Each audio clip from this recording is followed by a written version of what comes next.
we'll take a random commander and we will, with chat, build an entire functioning commander deck in the entire stream and play test it and stuff like that. And I thought it was just a really cool way to like at first kind of integrate an interest of mine into streaming. And then it kind of turned into its own thing of like chat helping me build a deck. And I really liked it a lot because I felt like I had a better relationship with the people who were watching me because I didn't have to have my attention on chat, but also a game and my 3 other opponents.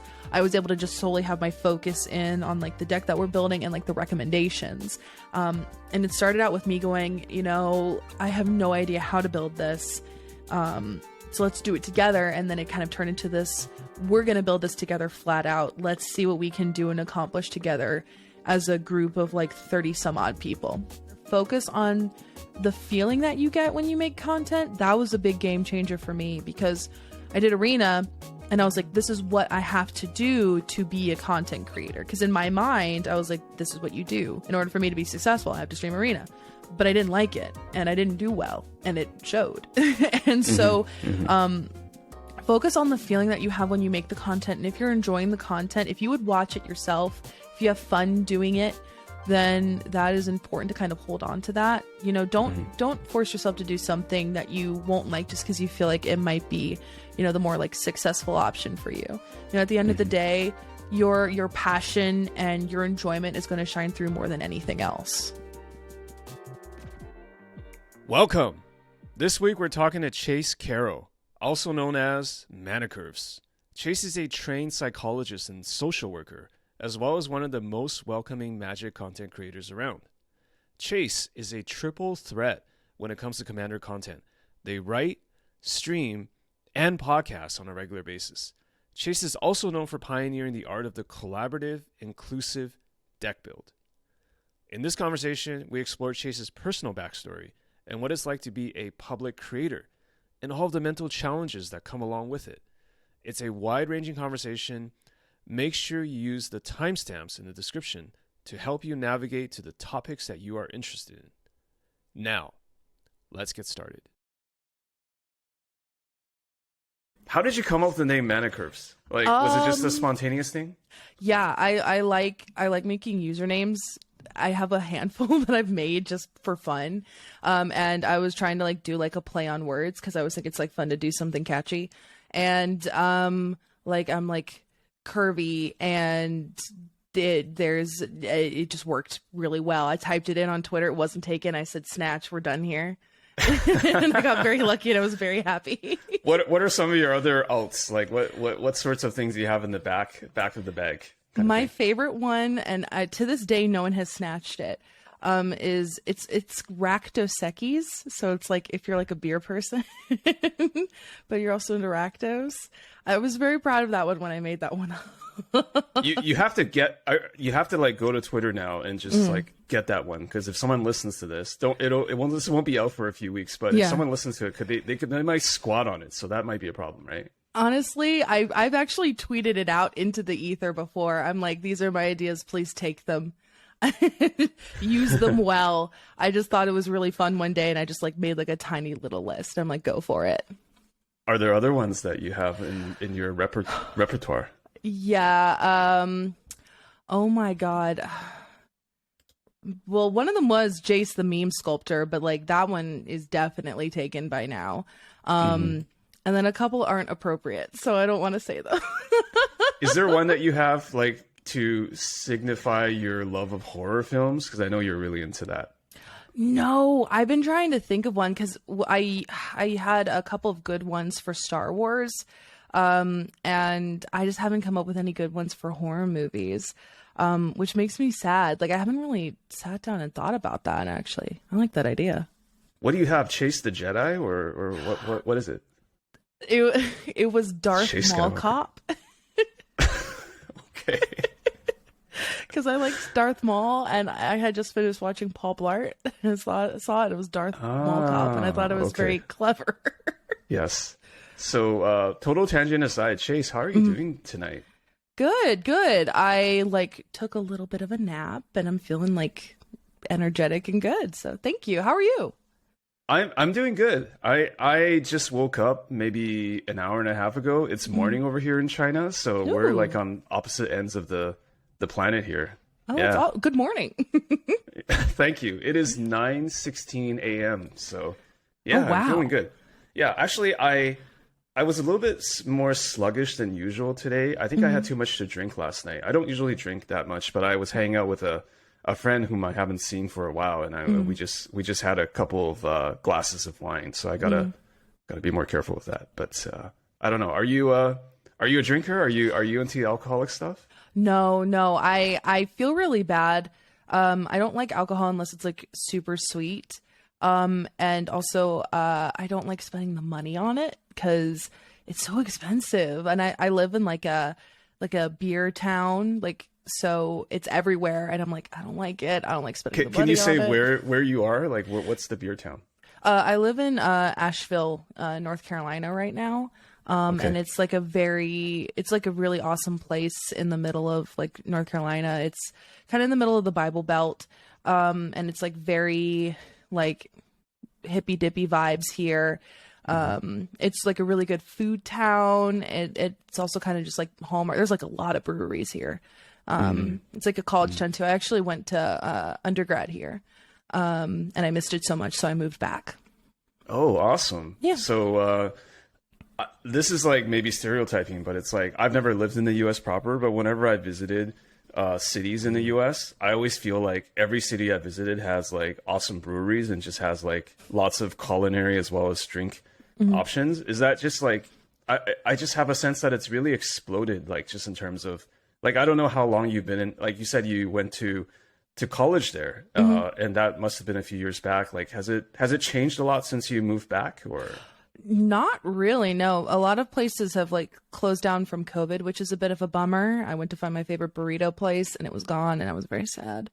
It's pretty much the same. Like this place is like very different from where I grew up because where I grew up is like conservative and it's slowly like opening up in terms of like bars and stuff. There's no breweries there, but where I live now, tons of breweries. It's always been that way. So very much kind of like a college town. Very, very cool. Very cool. Do you like, is everything within walking distance? Like, do you have to get a car to drive around, or? Yeah, I live like 15 minutes from downtown, which is where like all of the stuff is. But if you go downtown, you can just walk around and pretty much find everything. It's also a bit of a touristy city too. So actually try to avoid downtown like the plague because it's very busy and there's a lot of people and I just don't want to deal with that. Fair enough. Fair enough. What's the coolest thing about Asheville for you? Um, the coolest thing about Asheville is I love the appearance of it, the aesthetic of it. It's so unique. A really fun fact about Asheville that I found out when I watched the TV show Portlandia was that originally it was supposed to take place in Asheville, but Asheville was like, nope. So they went to Portland, Oregon instead. That's what I was told by a friend, and I thought that was really cool because I think it kind of captures the vibe of Asheville like super well. It like kind of just no, we're not doing that, or? They were like, no, we don't want to be made fun of. Oh, I see. I Yeah. see. I get you. I get you. Hmm. Yeah, but yeah, I understand. Like, drinking costs a lot of money, and I like your magic collection. This is talk about a weird, like, kind of sort of quasi tangent, but I imagine that you have to like spend your resources on magic cards. Like, you have quite the collection, right? If I can judge from your tweets, so. Yeah, yeah. I have like I have a lot of cards because I buy a lot of still product, but I also buy a lot of cards. I have some sponsorships, so I get like a lot of like playmats and deck boxes and stuff, and I have like just like a ton of like this is like half of it. Like my whole shelf is like full of like magic stuff because I really wanted my office to like be where like it contained my magic stuff. So I have a lot of stuff that I've accumulated over it'll be 7 years in December. Do you mean 7 years as in that's you've been playing or collecting magic for 7 years? Yes. Okay. So we got to get into that. How like what how did you get involved with Magic? Yeah. So I was in college. It's very funny because I know the exact day too, because I posted it on Facebook. So like I know my Magic anniversary like to the day. It was December 8th of 2015. And my boyfriend at the time was really into Magic. And I, was like, I want to have like a shared interest with my partner. I want to show interest in something that he really loves. So I asked him to teach me how to play Magic, and we sat down on the floor of his college dorm, and he was like, "What color do you like?" And he listed Wooburg, and I was like, "Black sounds cool." And so he handed me like a little deck. He had built a kitchen table deck of like mono black life gain, and he was like, "All right, let's sit down, and we're gonna learn how to play."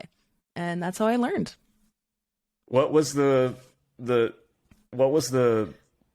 I know you said mono black, but I'm wondering like how did you have cards initially that you were really drawn to at first sight or first play, I guess? I just thought the aesthetic of mono black was really cool. Because that deck had like Zathrid Necromancer, Zulaport Cutthroat, Death Cultist, Necropolis Regent, like all of those things were in there, and I was like, this is so cool. I love how like edgy it looked. Like I thought it just kind of like fit the vibe I really liked, which was because like we've talked about like horror movies and stuff. Like I think that kind of stuff is cool. Like the macabre I just find very interesting, and so I was like, this is kind of sick. And that's kind of how I started, was just kind of like looking at the art, thinking it was cool, wanting to impress my partner at the time. Yeah. And, yeah. Did he do a good job teaching you how to play Magic? He taught me the basics because he didn't know what Commander was at the time. He had only been doing like kitchen table with his like childhood friends, and he taught me kitchen table. So like we had like 60 card decks that had like Soul Ring in it. And I didn't know that was like not a thing you could do. So Sure. like I got the rules down pretty easily. And then I found out that other people in his like dorm building also played, and I knew of them because they were in a couple of my psychology classes with me. So I was like, this is a good way to make friends. So I played with them one night, and I was like, this is really cool. I asked them what format they were playing. They said Commander, and then I eventually went to my LGS and started building Commander from there. Did you go to the LGS on your own? Did you go as a unit or? He and I would go there on like little like day dates, because we would take the bus to like the towards the edge of campus, and the LGS was in walking distance from campus, so we would just like walk across Main Street and then go on like day dates, and we would already have like our cards pre like typed out on like lists, and we would ask to go through the singles because the owner had like singles that you could go through, and we would just like go through them and try and find them.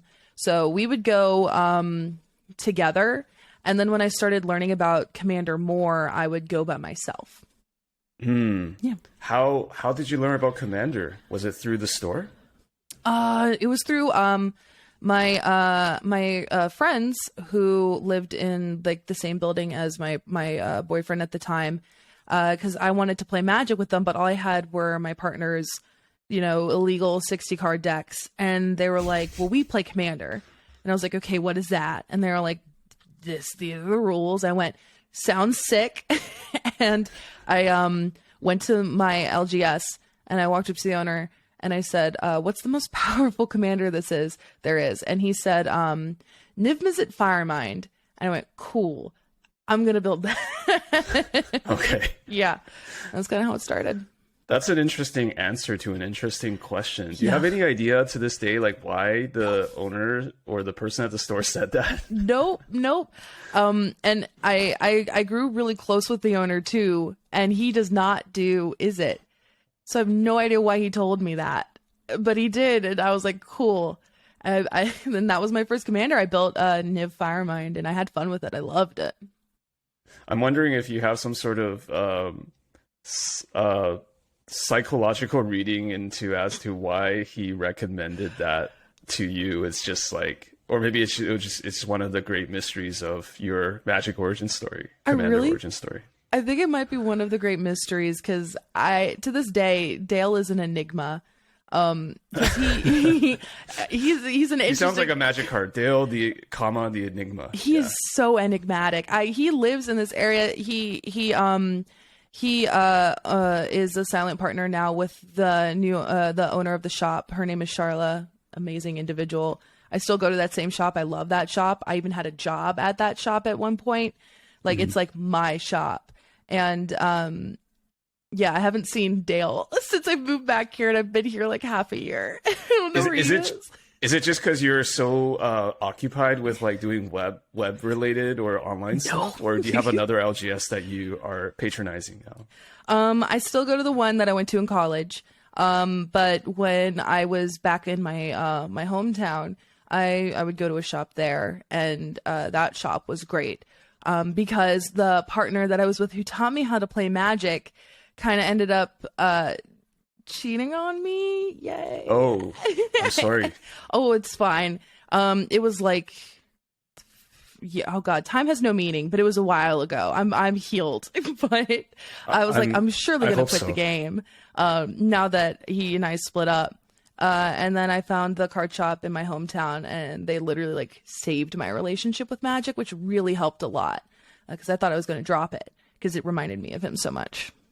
Yeah, yeah. What was it like to work at an LGS? I loved it. I loved it so much. It was so great. I've worked at two. One I didn't have the best experience in. The other I had a really great experience in. And the one I had a great experience in is like the one that I patronize now. That makes it sound like I'm so mean. But yeah, I loved it. I would just like go through singles and just grade them, and that's all I would do all day. And you like that? I mean, it sounds pretty repetitive. No, I loved it. I thought it was great. It was like a skill for me because it helped me learn all the set symbols. It helped me, learn about new cards that I would want to buy later because I would be exposed to cards that I wouldn't look up normally. It would also allow me to like touch expensive cards that I thought I would never be able to own. Like I have a picture, a Facebook memory came up of me taking a picture of a Chrome Mox, and I'm like, it's so cool. I can't afford it. I still don't have one, but I was like, this is so cool. So I had a lot of fun doing it. Was that the most expensive card you touched, or did someone come in one day with a real Black Lotus or something crazy? The most expensive card I ever touched was one that that the owner showed me that he had in his like private collection, which is one of the Charlie Brown cards. Do you know? What's that? I have no idea. Okay, is it like a one of or something? So it's so weird, and if I butcher this explanation, I'm so sorry. But basically, at one point, if I'm saying this wrong to the people listening, I'm very sorry. But at a certain time, like the printing presses with Magic cards were shared with Charlie Brown comics, I think. So like some ink would be left over. And so on certain cards, you can see like a faint like Charlie Brown. Oh, and shit. If you type it up, like you can type, but I think some of the most prominent ones are on like the medallions, like the old medallions. And they're wild. And he showed it to me and he goes, can you see right there, like Charlie Brown? And I went, what the heck? I thought it was the coolest thing. Yeah. And it's the only time I've ever seen one. That's incredible. Because you know how like sometimes people have these miscut cards, and I know there's like people who are deliberately like cutting cards miscut. So I was like, I don't really fully trust that sometimes. But it's like if you have that like Charlie Brown stamp on the card, like that's pretty, like that's got to be some real stuff, right? Unless someone's like found the Snoopy printers and are just putting that on Magic cards, which seems very unlikely. But oh man, so is that how you got your encyclopedic? Is that even a word? Or your encyclopedic knowledge of Magic cards? Because I talked to a few people and they're like, yeah, Chase is like they know a lot of Magic cards. Was that all in you all along, or was that through working the LGS? Working through card shops. And also I don't have a photographic memory. That's very generous of me to say. I remember art very well. And sometimes I remember, it just kind of depends, but like I remember art very well. I remember set symbols really great. It definitely came from me like working at that shop because the owner, he would want me to like know like the set symbol and like what it was and where it came from and stuff like that. So it became kind of second nature to me to know that. And I kind of lost a little bit of that because I'm not in that repetitive environment anymore. But like for the most part, I have a pretty good like grasp on it. And if it's like a commander playable card, typically I know it, and especially through content too. Oh my God, I've learned a lot of cards, and I for the most part I would say I know a lot of them. I feel like that's almost a condition of commander or EDH players, is like they have to have this vast knowledge of cards. That might be why I can't get into it for some reason. It's just like my brain is just too small. Like I can't I can barely remember cards that are like, you know, in rotation or whatever it is, you know?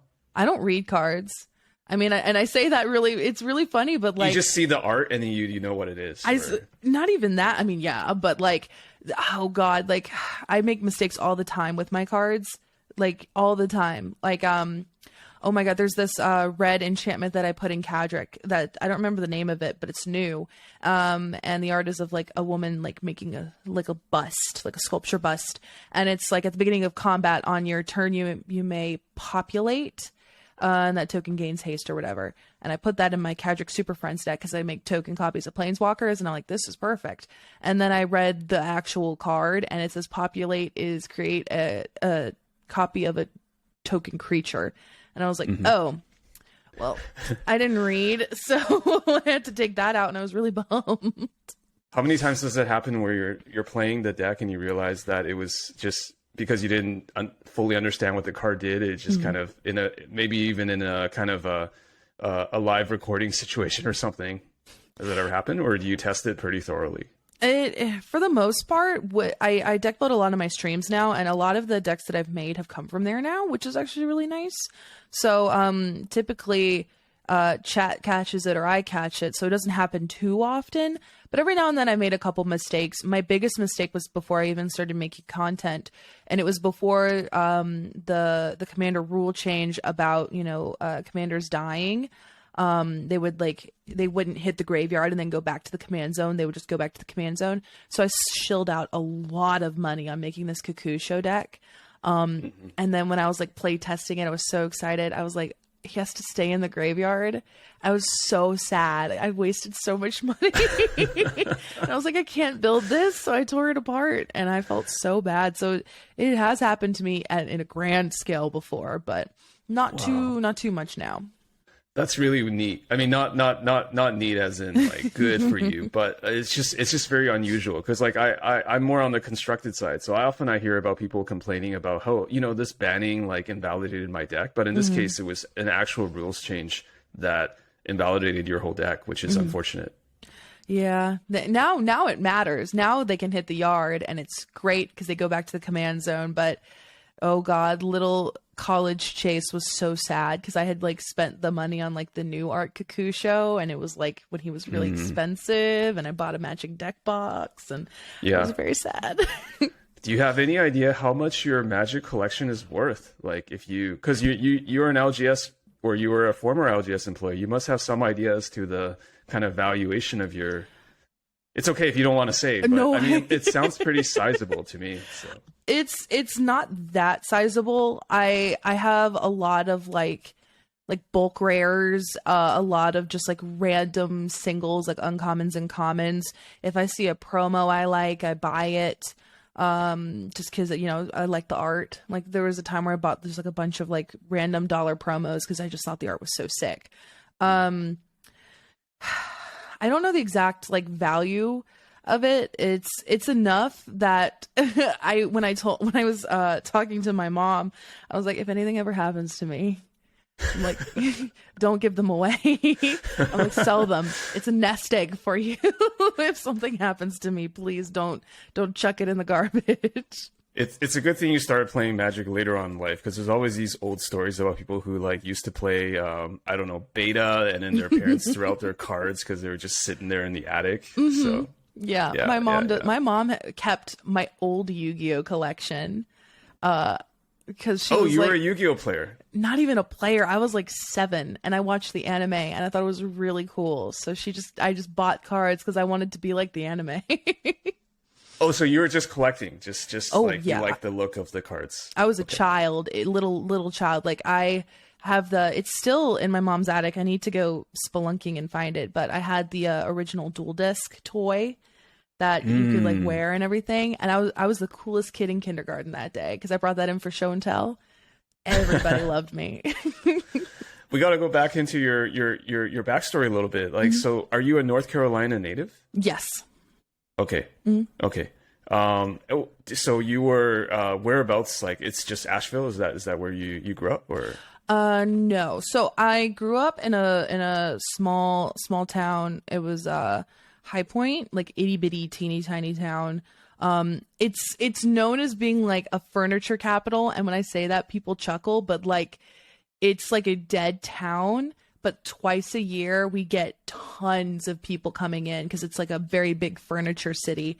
Like there's like a gigantic chest of drawers the size of a house just in the middle of a neighborhood. I wish that was a joke, but like it's just a giant chest of drawers. We're very furniture centric people. But I grew up there, and then when I went to college, I went to Asheville here, and then grad school. I went back home for grad school. And when I finished grad school, I moved back here. Excellent. Any idea why? You said High Point, right? Yeah. Is that the name? Yeah. Why was it Why was it so well known for furniture? Were there just a lot of furniture artisans, or like was there a lot of timber around to make furniture, or like natural materials? What was it? I have no idea. Honestly, I wish I was super. Just you grew up around it, so you're like, oh, it's You market. just take it for granted, like that's what it is. Yeah, honestly, it's rough. Market is rough for everybody who lives there, but it's like the biggest like commercial, I guess you could say, biggest commercial time of year for like High Point is like that's where like the money is like furniture market. Yeah. So what did you like to do as a kid other than collecting Yu-Gi-Oh stuff? I loved to play video games. A ton. I was raised, I was practically raised with an Xbox controller in my hand, which I'm very thankful for because it's kind of like shaped my whole sort of like life, I guess you could say. That sounds so dramatic, but like my hobbies have really like impacted my life a lot. What was your Xbox jam? My dad raised me on a game you probably shouldn't raise like a 6-year-old on, but I played a lot of Dead or Alive as a child. Yeah, I know. It's a weird one, but yeah. Dead or Alive, and Time Splitters and Halo were like my 3 big games I played as a kid. Okay. Do you have any siblings? No, only child. Okay. Can you tell? I don't want to make assumptions. So how did you play? Did you play like against the computer? Did you play against your parents? Like, did you play online? What was it? Oh, I would play with my dad all the time. My parents got divorced, but when I was young, we would play together. And then when I would visit my dad after the divorce, we would just play games all the time on the Xbox. Just that would be like what we would do. Just bring out the old Dead or Alive. I don't know which version it was at the time. There's been like a million sequels, right? Yep. I think there's like 7 just came out recently. I have not picked up that one yet, but I still love the game. But Oh, sorry. Go ahead. Yeah. I was just gonna say I still play it. I have it in my living room. I do like the game a lot. What's your Dead or Alive main? Like, what's your go-to character? My go-to character was Kasumi because when I was young, I was like, oh, she has red hair like me, so I have to be Kasumi. And then in the DS version, which I also purchased, I would main Alpha 152, which, to be fair, is a broken character, so it's kind of cheap. But I was like, she's Kasumi, but blue and see-through, so I have to play her. Are you pretty competitive with DOA? Like, are you like competing, or have you ever been in like tournaments or like, I don't know. Mm-hmm. I've never competed in like fighting game tournaments, like real ones. But I'm very competitive when I play fighting games. Cause they're just like it's just one thing I grew up with, so I really love it. So I did a lot. There was like a video game club when I was in college. I would go there and I would bring my copy of like Injustice or Dead or Alive, or I would even play other people's like version of Tekken. I loved it, and I would go hard. Like oh God, when I was in, I think it was like I was a sophomore in college. My neighbors across my dorm were a group of guys, and I was like, hey. I was like, if you want to play video games, let me know. And we played Dead or Alive. And one of the one of the guys was there was like 4 guys in the room. One of them I think didn't like really like me because I was like, I really like fighting games and I'm very good at them. So he was like, well, let's play Dead or Alive. I was like, okay. So I played Dead or Alive and I kept winning. And then I got a little cocky, and I feel really bad about this, but it's a funny story. We were sitting on the couch. And I sat on the couch upside down so that my head is where your feet would be. And I was playing upside down. And I still won. I still won. And he got mad. That you should get mad if you get beaten by someone like sitting upside down and like inverted or whatever you call that. Just you're pretty proficient at the game. Like you've or relatively speaking, you're better than the average gamer that's playing it, right? So. I would say I'm pretty good. If you put me against a professional, I would lose in a heartbeat. I don't memorize combos. I'm just like one with the controller, man, just vibing, enjoying myself. Are you a gamepad or are you a joystick kind of person? I'm a controller person. I've tried to do sort of like the classic style, like the arcade style. I just feel like my hands are all over the place and I have no idea what I'm doing. I feel like I'm like Ricky Bobby. I don't know what to do with my hands half the time when I'm using one of those things. So I'm like, I need a controller. Awesome. I feel like there's just a lot of people in Magic that even content creators that are just into a lot of different stuff. But I feel like we all always just represent one part of ourselves. Like I used to be really into Street Fighter and Virtua Fighter. I don't know if you ever played those games or it was just Tekken and DOA for you. I had a copy of Marvel vs. Capcom, but that's really all I had. I never really got to like play Street Fighter. Okay. I guess DOA is your jam. It's quite something. Like that's a way to put it. I encountered DOA like I think I was like I don't know, maybe like 15 or 20. And I have to admit, like I was like hypnotized by, the physics of the game. And so I never really got into it, but I was more into other games, but it was just kind of like, this is like a very Japanese thing. Like I'm not Japanese, but it's just like, that is a very Japanese thing. It's just weird because I was raised on it. I guess it just kind of like your world. I was used to it, I guess. And it feels weird, but I'm like, it's a game. Yeah. I like it. Can you tell me a bit about your mom? What is she like? So my mom is probably, in all honesty, like the strongest and smartest person I would know. She's very sharp, and she's very emotional, but very emotional in the way that that's where she gets her strength from, is like her passion and her drive and everything. She's very strong. She's a very strong person. And that caused a lot of headbutting when I was younger because I'm very similar to her in that way. So it was just constant, like all the time in childhood. Right. I think that's usually pretty common, like fighting with parents and butting heads and things like that. So that's hopefully you guys have a better or a less adversarial relationship these days. Yeah, we do. Okay. Okay. So from playing Magic, working in LGS, like what was the first foray you had into actually doing content publicly of some sort?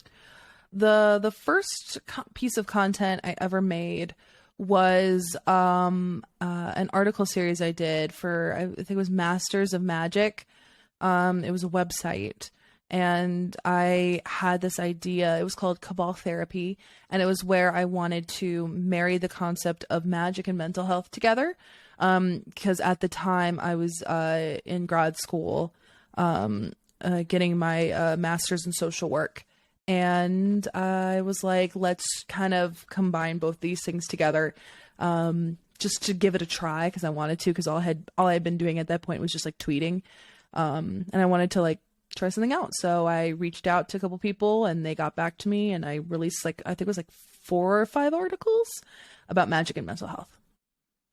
Okay, so this was like back in 2017, around then? Probably, I would say 2017. I think it's hard to remember because the pandemic kind of messed up my mental timeline a little bit.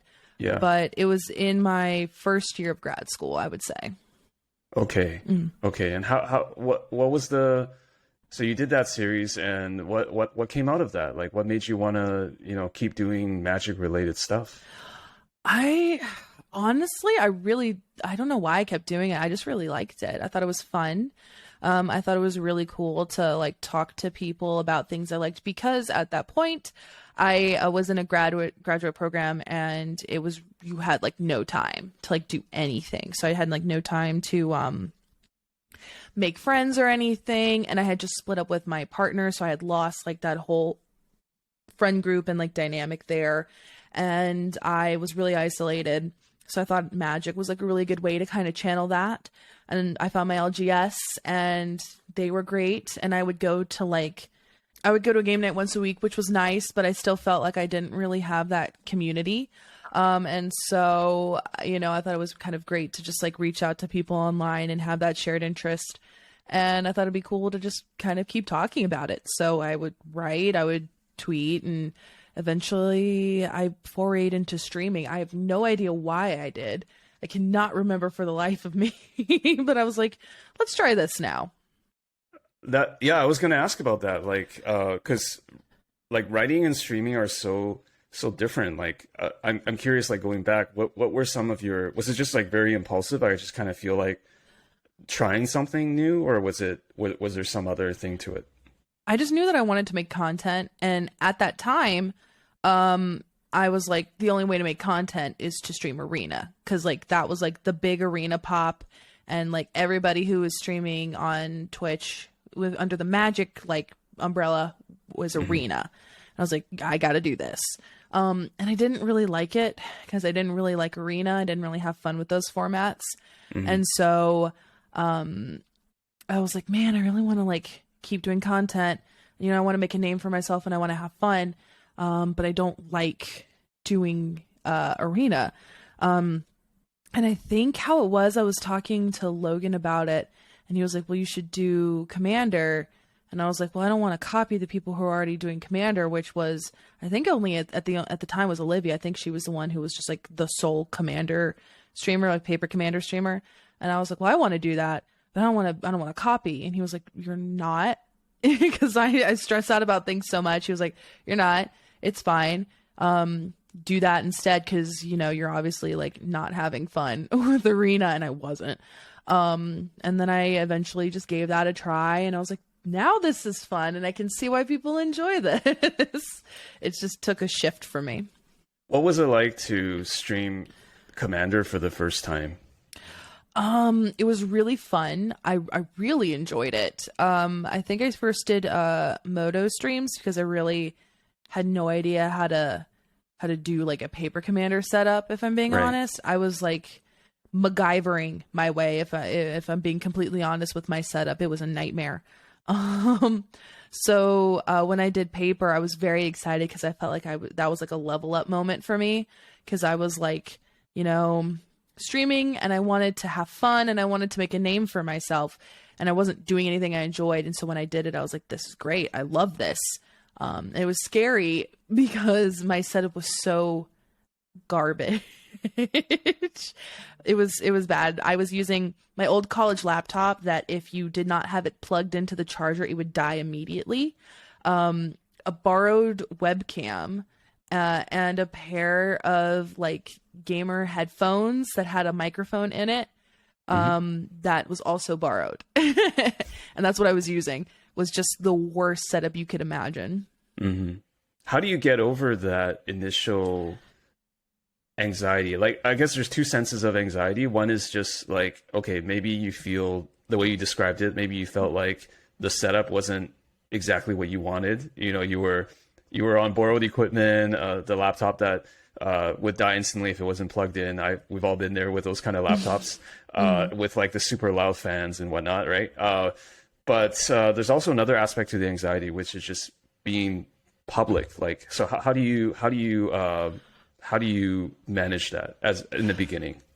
It's weird because I still deal with it. I don't really like to be perceived, which I think is a very funny thing to feel when, like, you know, content is like your job, and, you know, like you're editing and you're writing and you're streaming and stuff. And I still deal with that a lot, you know, like how people perceive me, like visually and physically and everything. And it's very difficult. And it's something that I feel like I still struggle with, to be completely open and honest about. But I think for me, what helped me the most was that, you know, I'm doing something that I really like. And if people don't like it, they're probably not going to watch it. So who cares? And just kind of focusing on the experience that I was making for myself and the experience I was having with others. Because all I wanted to do at that moment was like play with friends. And if it did well, happy bonus. You know, it was better than what I was doing, which was streaming something I wasn't enjoying.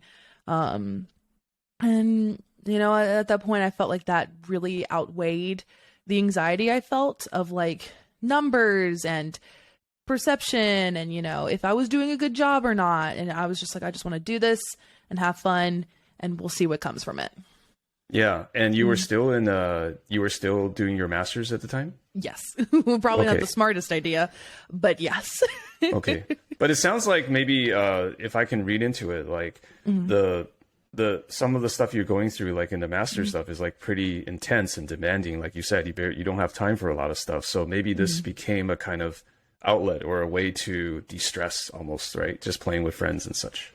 Yeah, it was definitely that for me, because a lot of the friends that I had made online at that point, and it just, you know, you're busy, you're practicing, because the reason why I chose my master's program, I chose a master's in social work, because you, as part of your education, got to experience a caseload. It wasn't just like you read about it for 2 years and then you graduate.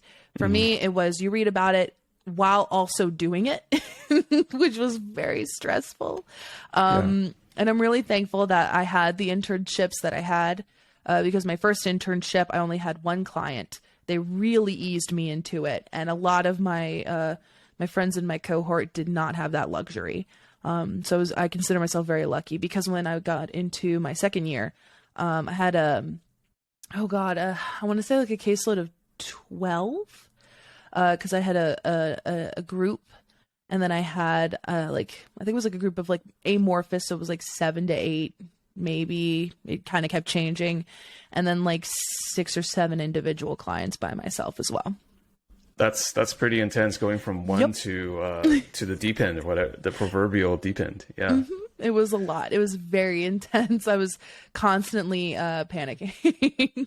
But it sounds like you were really into it, right? Or even describing it today, really into it. Like, so did you have a very strong desire to do something in that field, like social work, or? Yeah, I really wanted to be a therapist. That was what I really wanted to do. I got my bachelor's in psychology and I really liked it. And my family encouraged me to get a master's degree, because they were like, you know, I don't know if you can practice with just a bachelor's, which fair. So I was like, cool, let's do it. You know, why not? It was also a way for me to stall, because I was like, I don't know what I want to do with my life. This is so scary. So I was like, more school. That'll solve the problem. Yes, it always does.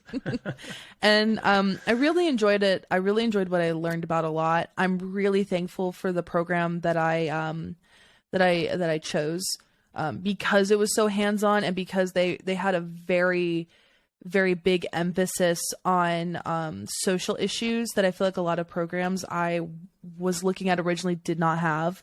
And I was very thankful for that. Because I felt like there were instances when I was in, you know, my internships where I had to advocate for my clients in a way that I felt like, you know, my other, you know, peers weren't really seeing in that way, because it's a different perspective when you look at somebody as only as like, this is a client, that these are their presenting issues, they want me to help them with these issues. Whereas in social work, you're taught to be like, this is my client, these are their presenting issues, they have these issues. They also are having issues with employment and childcare and healthcare, access to services, stuff like that. Like, a lot of the therapy I provided, I was really happy I was able to do it because it was free, because I was an intern. So a lot of my clients that I had would normally not be able to get the services that we were providing because they were so specialized and expensive. So for me, that was a really good thing. I really liked that a lot. So when COVID hit, I was really heartbroken because we couldn't continue anymore. And so I had to drop all my clients because my master's program was like, you can't do telehealth.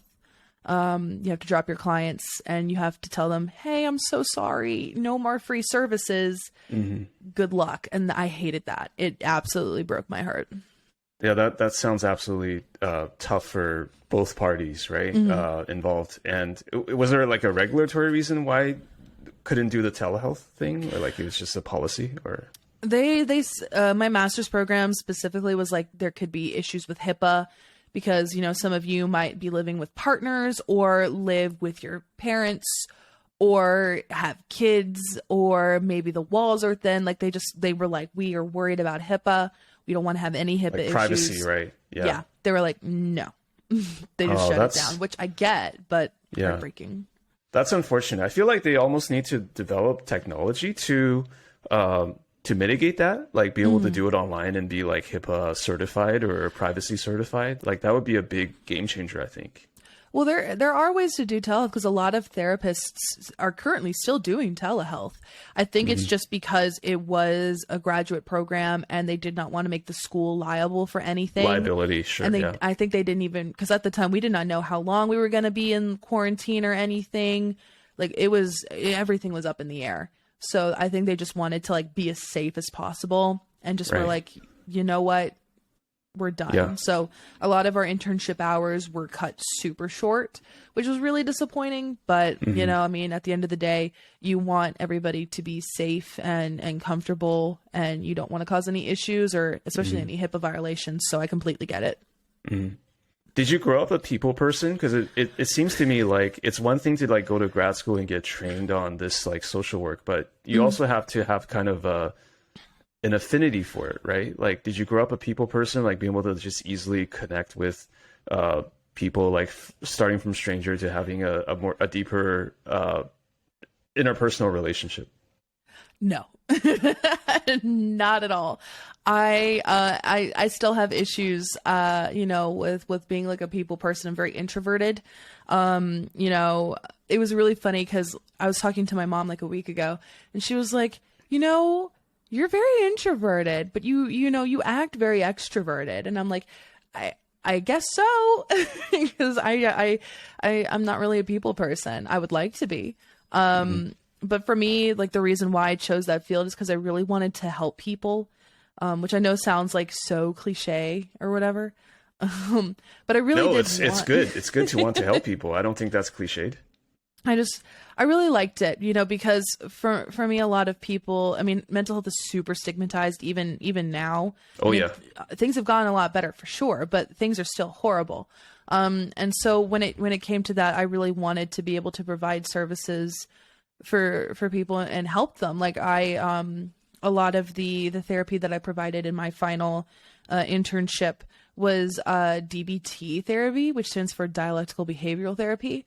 It's a very intense therapy that applies skills with a client. It literally gives homework, like quite literally pages of homework. It's very intense, and it was for it's not the average therapy. So I got to work with a lot of clientele that, a lot of other people wouldn't feel comfortable working with as an intern. So for me, I really got put into the deep end because a lot of my people in my cohort were working, at like Child Protective Services or working at, as a hospital advocate. I had some friends in my cohort, help advocate for like, the mental health for surgical patients and things like that. So like, it was like a speckling all over the board, but I loved what I did because I got to provide a specialized therapy for people who really needed it. And that's what I really wanted to do, was like work in a very intense, specialized, setting. And I'm really glad that I did, because it shaped a lot of, I feel like, how I act nowadays and how I tackle things nowadays. That's a very long-winded way of me talking. No, it's good. And where do you think your sense of empathy comes from?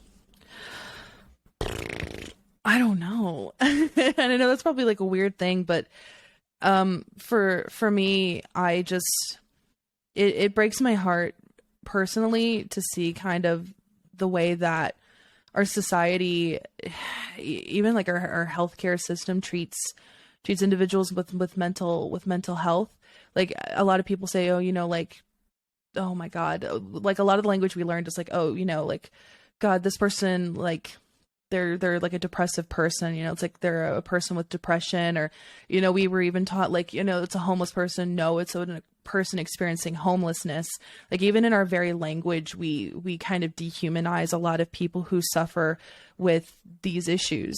And for me, it really made me sad. And I also struggled a lot with like mental health stuff when I was in school. And, I didn't really get help for it. And I wanted to kind of in a way provide the help that I felt like I wasn't really able to get, or I wasn't even really comfortable to get. And I feel like it's just kind of a culmination of a lot of those things. So when I say like, I don't know, it's like, it's a lot of different stuff. It's, my desire to help people, my desire to help myself, my desire to have things be better. 'Cause we've come very far with our perception of mental health. But at the same time, it's still used in like Hollywood as like, like a scary movie, like, oh, this person has split personality disorder, so, they must be a serial killer. Or like we blame it on, violence that we see in the media, they have mental health issues, stuff like that. It's scapegoated a lot. And for me, it's used as almost like a chip or like a tool in someone's agenda, right?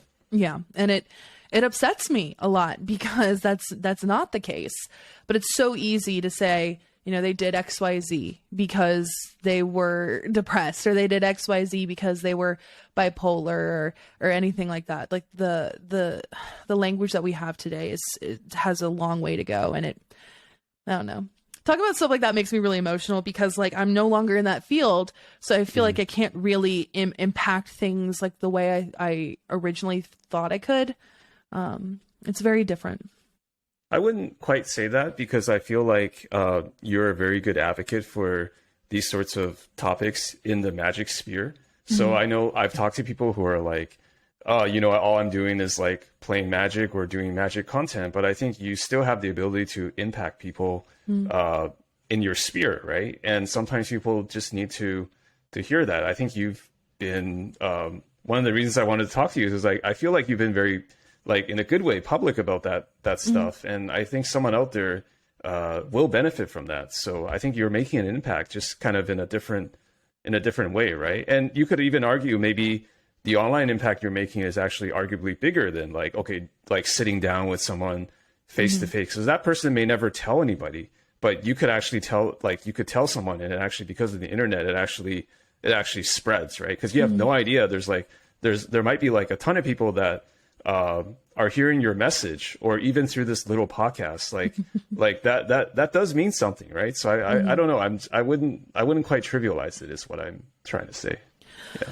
I feel like one of the main things that I really try to do when it comes to content is just be like a person, like I feel like sometimes, and I do this with myself a lot, I'll kind of get lost into sort of like, like, oh, like I do content, ooh, super cool. Like I do that to myself a lot, and I'm like, you're a person. Like I need to. I'm like, sometimes you need that to psych yourself up or to motivate yourself. yeah, right? I do, because like I struggle with like a lot of comparison stuff. I struggle a lot with like feelings of like anxiety and even some feelings of depression too regarding that. Content is very interesting because it is a source of my joy, but it's also very difficult because it's like it's my job. So it's like stressful. It's like this weird sort of like snake thing, Ouroboros cycle, whatever have you. But my thing is like I always try to be like really open about like my mental health like online, you know, because like as a creator, you don't owe anybody anything when it comes to your personal life. And, you know, you don't have to divulge anything. You can share as much as you want. And I really like that because, you know, I get the opportunity to choose to be like, hey, you know, I'm having a super not good mental day. And, or, you know, I'm feeling really sad right now, or, you know, I'm really struggling today, or stuff like that. You know, I feel like for me, I really like that I've grown comfortable enough to talk about that openly. Just because I feel like, you know, I want to be able to like, you know, have people come onto my stream and be like, you know, like, I know you know, I feel safe here. You know, I feel like I can just chill out here and relax, and I can talk to you in chat, and, you know, you can ask me stuff like that. You know, like, hey, how are you feeling? I've had people be like, hey, I saw that you were feeling, you know, not so happy the other day. Are you okay? And I'm like, yeah, I'm feeling a lot better right now. I appreciate it. And, you know, for me, that I really like that. Because I feel like I can like make an impact with people and just being open and being myself, which I really like. For sure. And is there a possibility that you may one day like go into social work profession, or are you too deep into magic now? I don't think I could see myself doing anything else other than magic. I loved social work so much. I really did. But I was also terrified of it, you know, because there was like this big weight on me. I was constantly terrified of messing up or possibly hurting somebody, you know, because as a therapist, especially the kind of therapy that I was doing, it's very, you know, hands-on. You're very much kind of working with your client. You know, you're not just like talking to them, you are side by side working together. And so I was always worried, you know, am I doing the right thing? Am I, you know, maybe I should have done this. What if I made this worse for them? You know, like there was just a constant fear of, you know, am I going to mess up?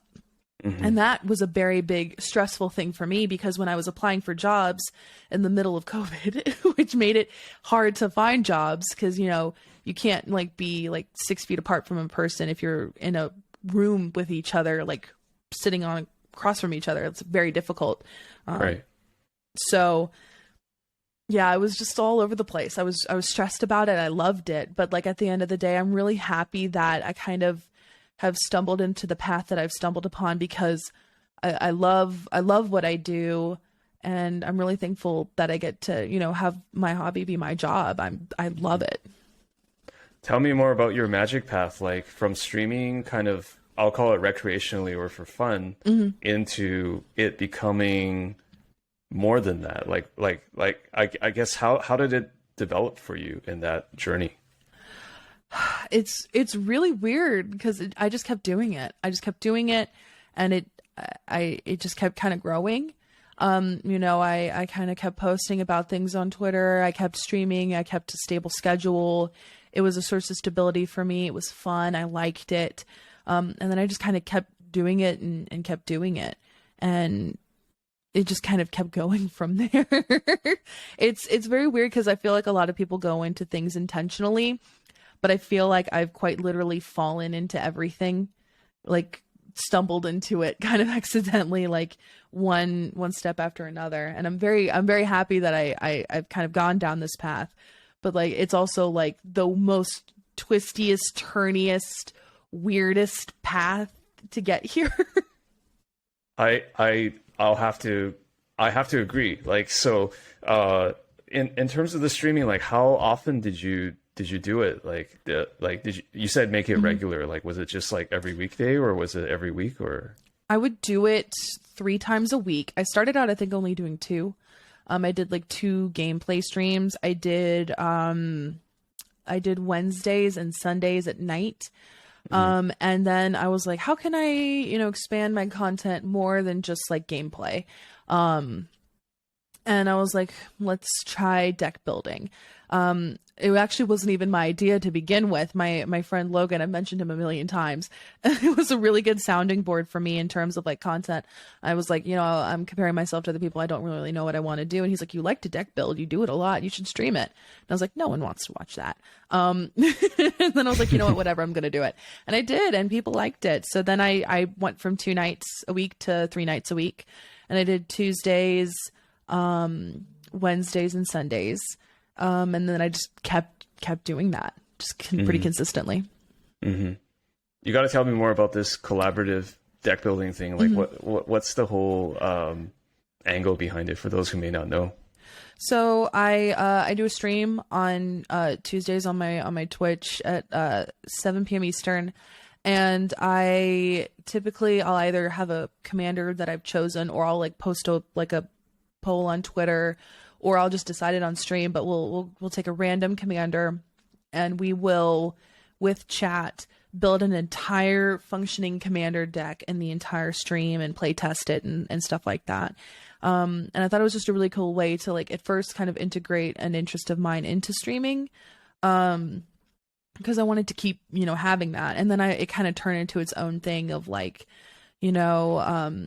chat helping me build a deck. And I really liked it a lot because I felt like I had a better relationship with the people who were watching me, because I didn't have to have my attention on chat, but also a game and my 3 other opponents. I was able to just solely have my focus in on like the deck that we're building and like the recommendations. And it started out with me going, I have no idea how to build this. So let's do it together. And then it kind of turned into this, we're going to build this together flat out. Let's see what we can do and accomplish together as a group of like 30 some odd people. That's incredible. Mm-hmm. Is there a particular deck that you and chat built together that you're proud of? Or are you proud of them all? I'm proud of them all, but I think the one that I'm most proud of is my Alibu Ancient Witness deck that I built on my stream. Because that was there's a handful of decks that I built on stream that have turned into physical decks that I have now. And Alibu was one of them. And I built it with chat, and then we play tested it. I loved it. I fell in love with it. And then I took it when I went to LA to play on extra turns, and I won. So it was really exciting because it was like this this deck that I built. It's kind of validation. Yeah. Mm-hmm. It was really great because I felt like it wasn't only like, like, yay, a win for me. It was like a win for everybody who helped me build it, because it wasn't just me. Oh, yeah, it's a collective victory. Yeah. Oh, yeah, which I really like, because that's why I really like collaborative deck building, because you get other perspectives. But, when you do something cool with it, you don't have sole ownership of it. It's like, like if I like do well on stream, these other people who helped me build it helped me win, because it wasn't just me. So I really liked it a lot. So for me, that was like a very exciting moment. How do you get over the challenge of doing something as a group of 30 or 40? Because I'm just thinking like in other endeavors, let's say that, even having a meeting with 30 people is like kind of a nightmare, right? Like, and you have to agree on something, and you have to agree on like 100 cards. Like, how do you manage that? It is really wild. I've kind of developed a weird system of where I will say, this is the deck we're building, this is the commander we're building, this is the kind of the theme I want to go with. Drop cards in chat. And I just start like, they'll just drop card titles in chat, and I'll add them all in. Or if I don't like the card, I feel like it doesn't really capture the theme, I'll kind of challenge people on it. But typically, I will just put every single card that people put in chat. Start by putting them all in. Yeah. We'll put everything in there. Narrow. Yep. Yeah. And then we narrow it down. We whittle it down. Typically, chat kind of tires themselves out at around 140 cards. That's including lands. But I think I've had the most amount of cards was like 176. I think was the most cards we ever put in a deck before cuts. And the cutting process is quite tedious. But we'll just start by section. I deck build on Moxfield, and they have it like separated by section. So we'll just start at like the bottom and literally work our way up. And I'm like, okay, let's start with the highest mana value on here. Do you think it fits with our theme or our commander? Do you think this is too cute? Is this, fitting with our budget? Stuff like that. And to always throw in like a little bit of like a wild card, I get 1 veto per stream. So because I don't want it to be like my deck list that people help me make. I want it to be, we all had a hand in it. But if there's one card that I really want to stay in there, I really want it to be in there, I get a veto, which means I can have it be in there regardless of what chat says. What was your veto card for that deck that you played? For that deck, honestly, I think if I'm thinking about Alibu, I think it was probably Mystic Forge. Because Mystic Forge was like a piece that I had at the time in my Emery deck. I had a mono blue Emery deck. And it got me a lot of value because I could just cast artifacts from the top of my library and just kind of thin out my deck a little bit. And it was a really good way to kind of facilitate card advantage in Boros, because Alibu scries when you attack. So I would already know what would be on top. So I could be like, okay, I see that I have a Mystic Forge and like 7 other cards. What I'll do is I will put, I'll get, it's like Soul Ring, Arcane Signet, Grafted Exoskeleton or whatever, and like a Saheeli's Directive. Okay, I'm like, let's put Saheeli's Directive on top of all of that so that I can cast the Saheeli's Directive and get all of the artifacts that I had stacked there through my scry and stuff like that. And like Mystic Forge is really helpful because you kind of get to see what's coming next if you don't have Alibu out. Or if you already know what's there, you can cast it and kind of stack your deck, so to speak. And I really liked that. And I think that was my veto. Either that or Grafted Exoskeleton. Because chat was like, we don't know if we're going to be able to achieve this, this like infect win. But I know that we ended up keeping it in there. I think my veto was for Mystic Forge though. Okay. Do you have to have a rule 0 conversation with chat to figure out like what is the appropriate power level of the deck, or is that like, how does that work? So I feel like the power level kind of shapes itself in a weird sort of way, but we definitely do have our rule 0 conversations in a different way. So like I'll either go in with a theme or I'll go in with a commander I like, and then chat will be like, okay, what's our theme? Or, like how bad do you want to stick to the theme? And typically we kind of price ourselves out of power levels, I would say. In the very, very, very beginning of me doing the stream, I was like, I refuse to run fetches. Like that was like a big thing for me. I was like, I don't want to run fetches because, I couldn't afford fetches at the time. So I was like, no. And I really wanted to keep it affordable. And I've noticed that my deck look prices have gone up, but I typically try to avoid like crazy combos if I can. So like I recently built EDHRec and I didn't want to do like an infinite combo with like Cloudstone Curio and like Plain Bound Accomplice. I was like, I don't want to do this. I don't want to run duels because I only own 1 duel. Like I'm like, I don't want to run duels.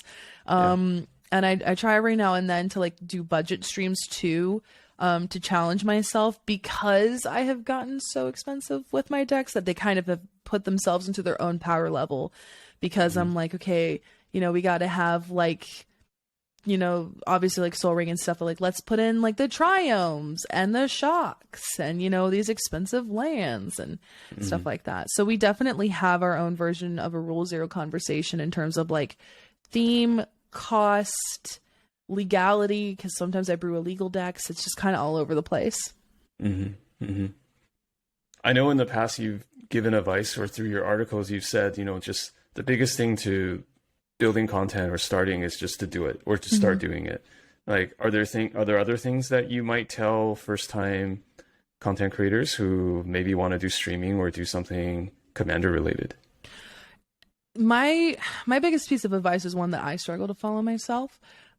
So a grain of salt, but like, besides just do it, don't really worry or focus on the number. Focus on the feeling that you get when you make content. That was a big game changer for me, because I did Arena and I was like, this is what I have to do to be a content creator. Because in my mind, I was like, this is what you do.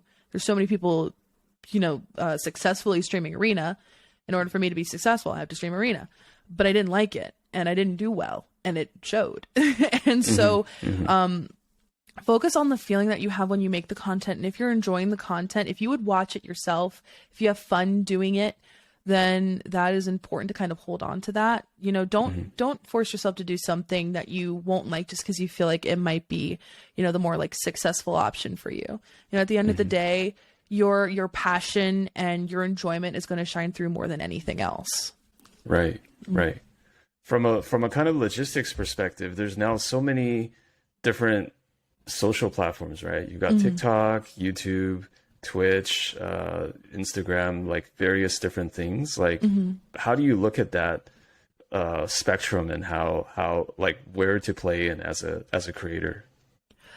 It's so weird because I feel like it's so weird that Twitter is like the social media site when it comes to like Magic content. It is wild to me that is the case. I don't get it. But like I do it. And I that's one thing that's very weird to me. And like Twitter is definitely the thing. I've seen some people talk about streaming on YouTube. I tried it once and it really wasn't user friendly for me. So I just decided to keep going on Twitch. I really like Twitch for streaming. But in terms of other social media, like I consider in terms of like content for me, like Twitch and Twitter, because I know that, you know, TikTok is very interesting with its algorithms because I've taken like a look at the algorithms and I don't really want to do short form content. So I like tried it a couple times. I'm like, this doesn't really feel right for me. And if it feels right for you, dope, do it, you know, like always like do what feels right. And it didn't feel right to me because, TikTok is interesting that it constantly throws new people at you, because of the way the algorithm is in the For You pages, which is super interesting. But getting a return on that, like people who will check your profile and like look for new videos is not going to be as likely as if you were on YouTube, which I think is very interesting. Because I've talked to a couple friends about this. I have one friend right now who actually was like, this is very interesting, you know, like my content on TikTok versus my content on YouTube. The return is interesting.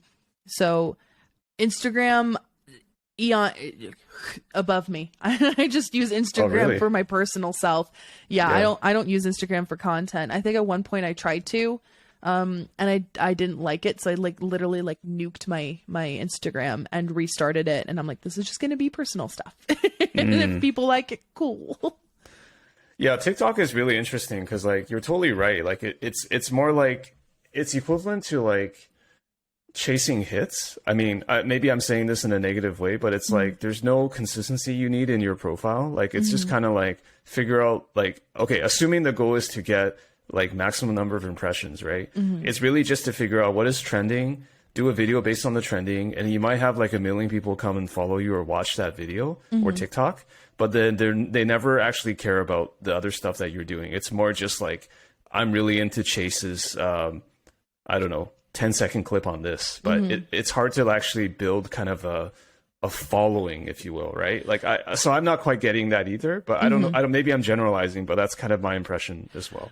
It's just the way that TikTok is. It's just because, you know, you don't ever really need to find people on TikTok. You don't need to follow people on TikTok, I should say, because if you are liking their videos are going to show up more on your For You page. Or if you're just watching those kind of videos, they'll know to serve you more, right? So. Exactly. So the algorithm does it for you. So there's no need to follow this person because their stuff already pops up on your page.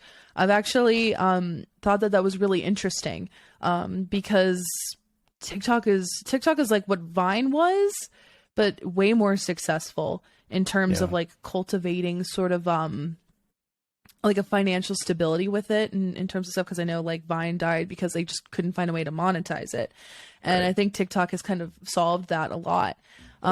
And it's kind of why I haven't taken a stab at TikTok, just because like you can get like a lot of people to like watch your stuff, but in order to get like a return on that, I felt like it wasn't worth it for me. Just because I was like, I really don't want to like do this short-term content, and like I don't know how that will transfer to my Twitch was where I initially was. So I was like, I don't know if I can do that. So like I've just been kind of using TikTok to just do random stuff. I mostly use it to just watch videos, but I know it's definitely an interesting beast of a social media site that I just haven't tackled and I don't know if I'm going to. Yeah.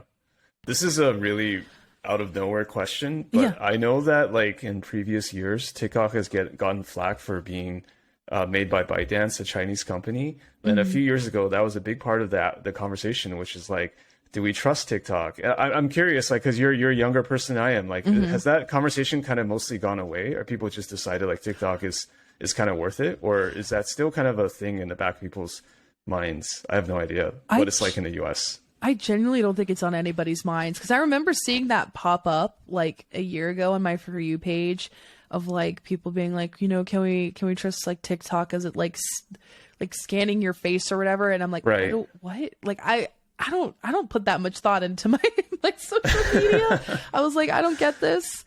Okay. It wasn't even in the forefront of my mind when it was like the big thing. I genuinely don't think that's on people's minds now. It's really weird.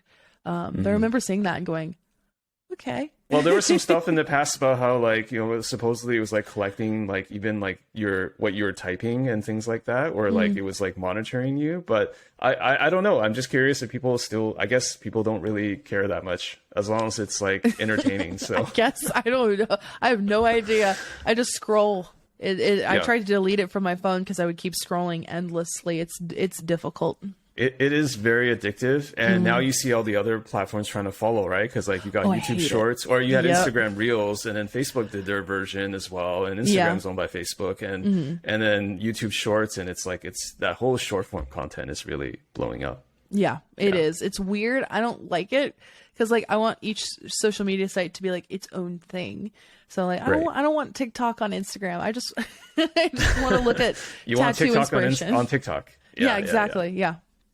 Yeah. How do you feel about YouTube? Because like YouTube is like a real mainstay for a lot of creators, like Magic and otherwise. And I know you have a personal YouTube. You also are doing YouTube for EDHRec. So how do you feel about YouTube in general for creators? I love YouTube for creators. I watch a lot of creators, both Magic and non-Magic.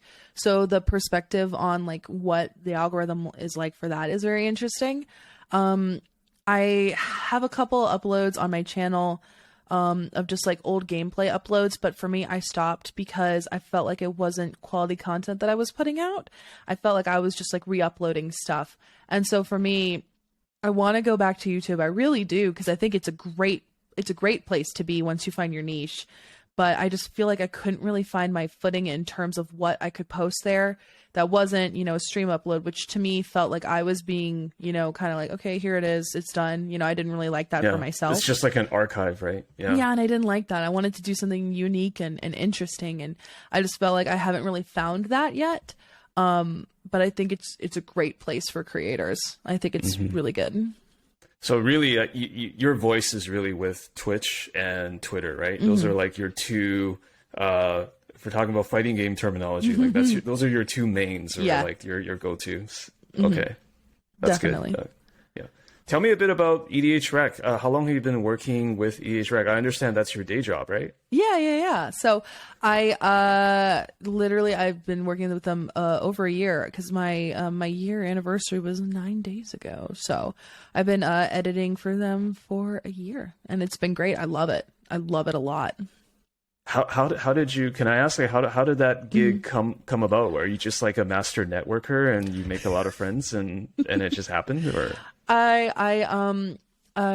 friend Joey was like, hey, there's an editing position available, you know, would you be interested in interviewing for it? Because I had been having issues trying to find a job in social work because, you know, COVID. It was hard. And I was like, yeah, I would love this. This is like the dream. So yeah, I'd love to interview. And I interviewed, and then I got the job. Very boring story. But it was like a standard thing of like, hey, there's a job opening, you should apply. And I did.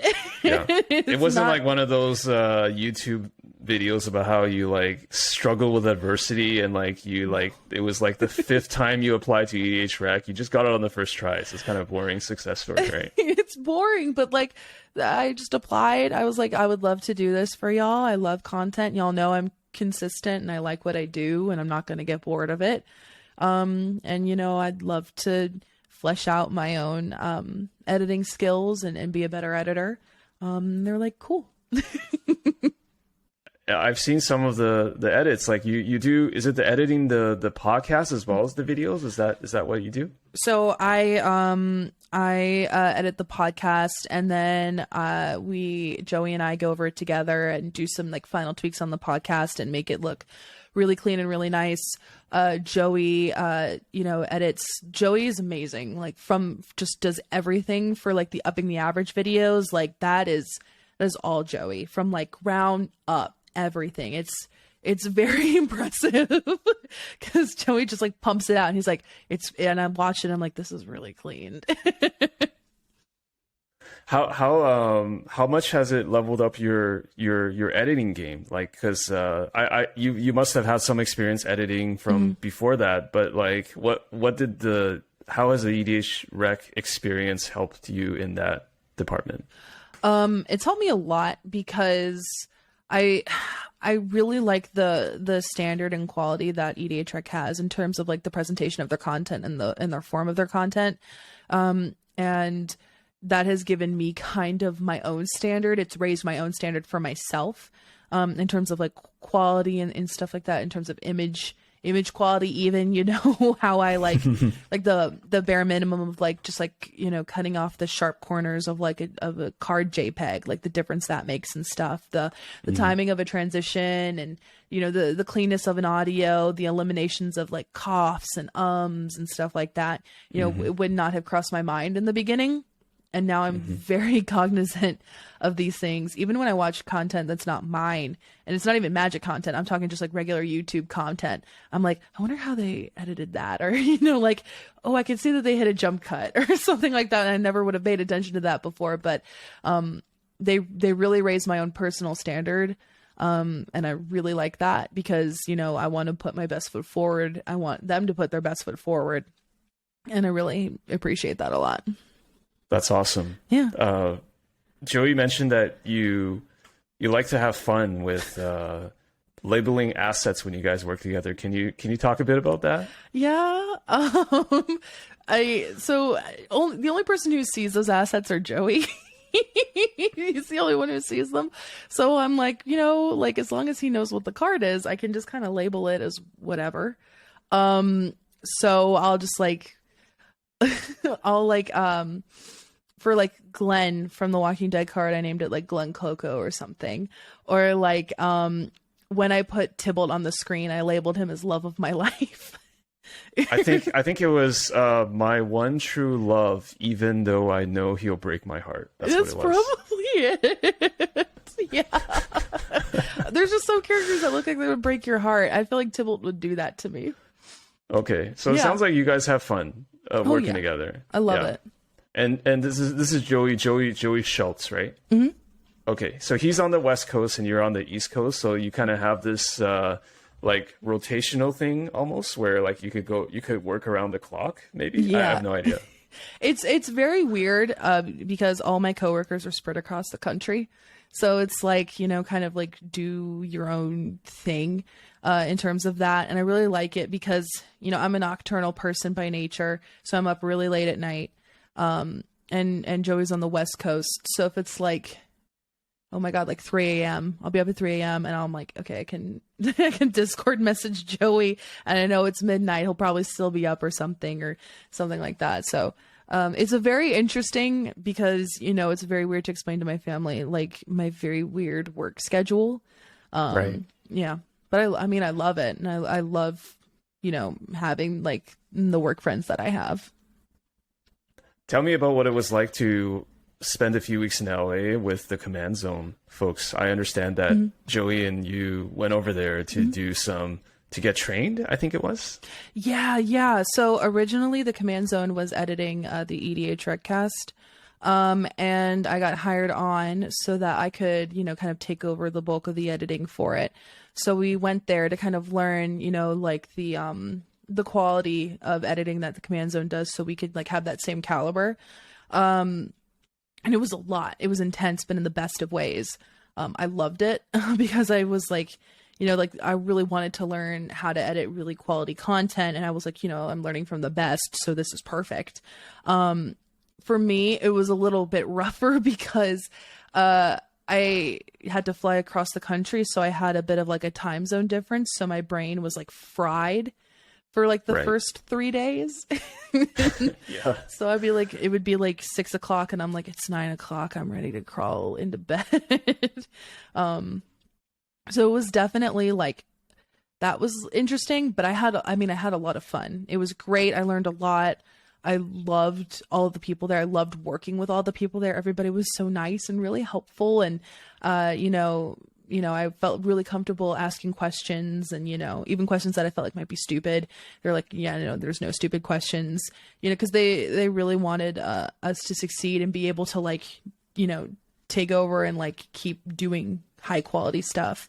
And so it was awesome. Mm-hmm. So can I ask, so like EDHRec and Command Zone have always had this kind of business relationship, like even before you joined? Is that the idea? Or I know that originally what was supposed to happen was I don't know much about this because it was before me, but I know that like the Command Zone was like hired to edit the podcast, and then Joey was going to go to LA and learn how to edit and then edit it. But then, COVID hit, so then he couldn't go to LA. And so he couldn't go.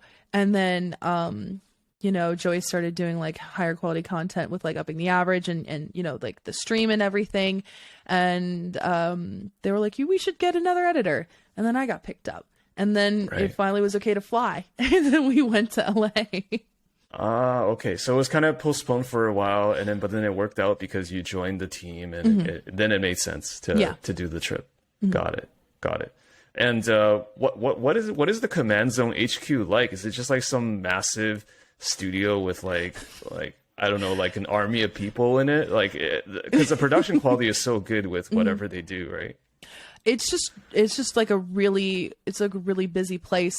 Just a bunch of people. I don't know how much I could say about it, truthfully. Sure, yeah, I'm sorry. So I don't know. I don't know though. So but I just know that it was keep it vague. Yeah. It was really busy. It was really awesome. There were a lot of amazing people there. You can tell that, it's their passion. You can tell that they want to deliver like, the standard of like content. So it was really awesome to kind of see and experience that. Yeah. What was it like? I have to admit, like, I feel like Josh Lee Kwai is like one of my heroes. Like, I'm not even a huge Commander guy, but I just feel like there's something about what Josh and Jimmy, like what they do, that's like really extraordinary, just in terms of like doing the whole production thing and like having show business backgrounds. Like, I'm curious what it was like did you have any interactions with Josh or Jimmy, and or was it just kind of like, hi, like, cause I'm sure they have a lot going on. So yeah, we interacted with Josh a lot. Josh was very lovely, very awesome, very nice. I was scared out of my mind. Cause I was like, like absolutely stressed. But, like that anxiety immediately, went away when I was like, oh, these are people. And I was like, cool. And I felt a lot more comfortable, and everyone was just super chill and super amazing. Right. And tell me about like playing Magic with some celebrities. I know that you and Joey were part of Extra Turns, right? And then later on there was some sort of after party. Can you talk about that? It was just very weird because we finished filming Extra Turns, and literally we just got approached and they're like, hey, do you want to play Magic with Post Malone later? And we're like, what? And they were like, yeah. In the history of the world, I'm curious if anyone has ever said no, like, I don't want to play Magic with Post Malone. I don't know. All I know is that I was just like, yeah, sure. Why wouldn't I? Yeah, I think so. So it doesn't matter how tired you are. You probably would still say yes. So. Oh my God. We were very tired because I was still jet lagged. And I was like, I'm exhausted, but I like wanted to do this. So we played Magic with Post Malone until like, I'm being very serious, I think like 3 or 4 a.m. maybe. It was like all night. Just don't stop. Just keep it going. And I remember looking at Joey and being like, I'm ready to go home. I'm so tired. It was like at like 2 a.m. And he was like, no, I want to keep playing. And I'm like, okay, we'll keep playing. Like, I was like, I'm not going to like leave because I want to keep doing this. It was a lot of fun. But also like, I was like super shaky the whole time because I'm a nervous person by nature, but I was just like, they're people. It's okay. They're people. Like, I have to remember. Were you a bit starstruck though? Like just seeing them? And because I understand it wasn't just Posty, right? It was, there were also, a few other people, but it was like a whole group of well-known people. Cash was there, and Joe Manganiello was there, and a couple of people who I did not know were like celebrities until after the fact. So that was interesting. It's LA, man. Like every other person's a celebrity, probably. Yeah, right? I'm like, why are they? I was like, whoa, there's just like a kind of cool people there, and then I was like, oh, that's one of the guys from Cobra Kai. I didn't know that. Interesting. I had no idea. I wouldn't know either. I didn't watch the show, so I just remember being very excited because because Joe Manganiello was there, and my mom and I loved him. She loves him a lot. From Magic Mike. She loved him from Magic Mike's. So I remember when he showed up there, and I was just like, oh, he was amazing in Magic Mike. I was like, my mom's not gonna believe me.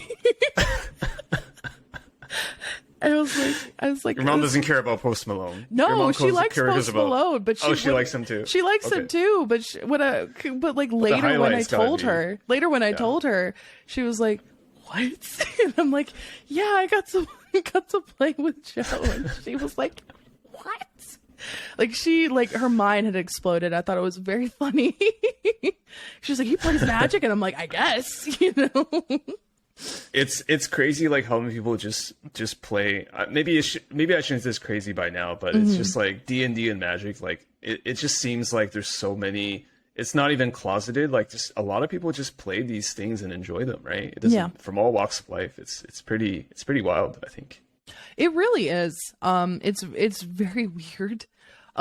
Just because like never in a million years did I think playing Magic on my boyfriend's dirty carpeted dorm room floor would lead me to playing Magic with Post Malone, who is the sweetest person alive. Just the nicest person. I remember I was like there, and I was scared. I was too scared to ask for a picture. I regret not asking for a picture. Oh no, yeah, I really did, because I didn't. He would have said yes, 100%. Well, like the thing is, I had all my cards with me because we were playing Magic, and I was like, I want him to sign my Wheel of Fortune. So I got him to sign my Wheel of Fortune, but I was so scared to be like, I didn't want to come across as like, you know, a shaky, nervous fan, which I obviously did come across, because when I approached him with a Sharpie, I was like, can you please sign my Wheel of Fortune? And he was like, do you want me to sign the outer sleeve, because it was like in a tight fit sleeve? And I was like, no, I want you to sign the card. He goes, are you sure? And I was like, yes, please. I was so scared. That was literally your voice at the time. I was petrified. You know, eventually I mellowed out later, but I was like, I can't ask him for a picture. I literally was hand shaking, being like, can you please sign this? So I was like, oh my God, I'm so cringe right now.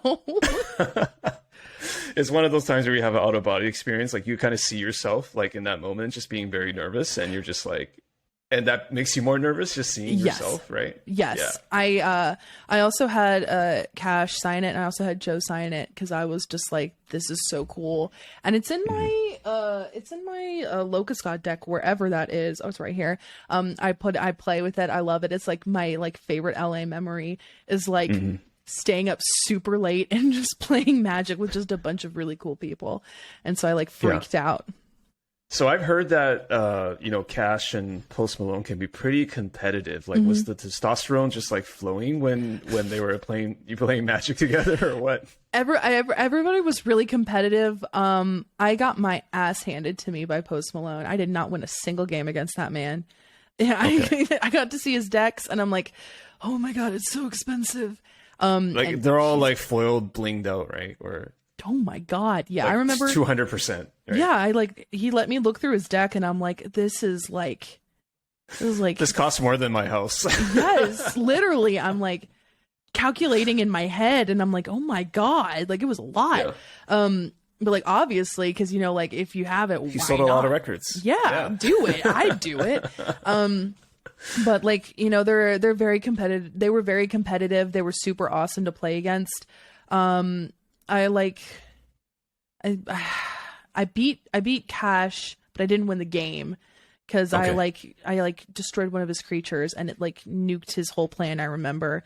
But I was like, okay, cool. I'm gonna like try and beat like Joe and Post Malone because I got into a pod with all three of them. Did not win because Post Malone kept winning because he's very good at Magic. Okay, he's good at Magic. He knows what's up. Yeah, oh, yeah. He definitely carries himself fully with the Magic stuff. Yeah, that's great. And did you have a chance to see the rest of LA, like outside the Command Zone studio or the place? Like, did you was it like, have you been to LA a couple times? Is that your first time or? That was my first time going. LA is huge, and Joey and I got the opportunity to like do a couple of things on the weekends, but we were like largely like working. Like getting the training, which is pretty intense, right? Yeah, we hung out with Rachel and Dan from the Commander Sphere because they're Rachel LA Weeks and Dan. Yeah, we got to hang out with them one night, which was really cool. And we also got to record with you know, like I Hate Your Deck, you know. Yeah. And that, you know, is our episode. That turned out to be something. Yeah. And that was, you know, that was like what we did because like I filmed there, and then we hung out with like Rachel and Dan, and then we also got to hang out with like Olivia and Joe Johnson, who's a delightful and lovely individual. Love Olivia, love Joe. If you go on his YouTube channel, Tabletop Jocks, because I wasn't supposed to record, and Joey wasn't supposed to record. We were like, they were like, hey, come on by. And you could just see Joey and I in the background. Oh, okay, playing Magic with each other, and then eventually you're in another table in the background. Far in the background. Like, it's really funny. You gotta link me the video later. I don't remember seeing that. I do watch some of their videos. Like, if you know which one, I love to see you and Joey in the back. We're literally some of the comments are like, is that Joey and Chase in the background? And like, it's never explained. We're just there in the background. And I'm like, you know what, I like You're this just like extras. We were like, you could just see us like in the corner. I think at one point you could see a guy delivering a sandwich for me, and I'm like, thank you. Like playing, and you could just see Joey and I just messing around. Like he was playing Neoplasm and I was playing like Gitrog, and then eventually Brian Kibler joined us, and then we like played with him in the background. And then Kibler was just in the background as well. He was just in the background with us, just playing. It was very funny. This is like the Where's Waldo version of like Tabletop Jocks. I loved it because there was no pressure to like be on camera. We were just like over in the corner and like no explanation, and I loved that. I was like, cool. Yeah, I'll be here. I love the Tabletop Jocks vibe because it always feels like when you watch episode, like it looks like you just got drop shipped into like the restaurant or the place, and they're just like playing. They're going for that really like casual or just like having fun aesthetic, which is cool, right? Because like the Command Zone or the game night stuff is much more produced, and obviously they probably have like 10 times the budget of all the other productions, so they're going for a different aesthetic, right? I had a lot of fun because I did end up playing one game on there like randomly, and it was very fun. And Joe is super awesome because he makes a very like chill atmosphere, because I didn't go in that day expecting to like make content.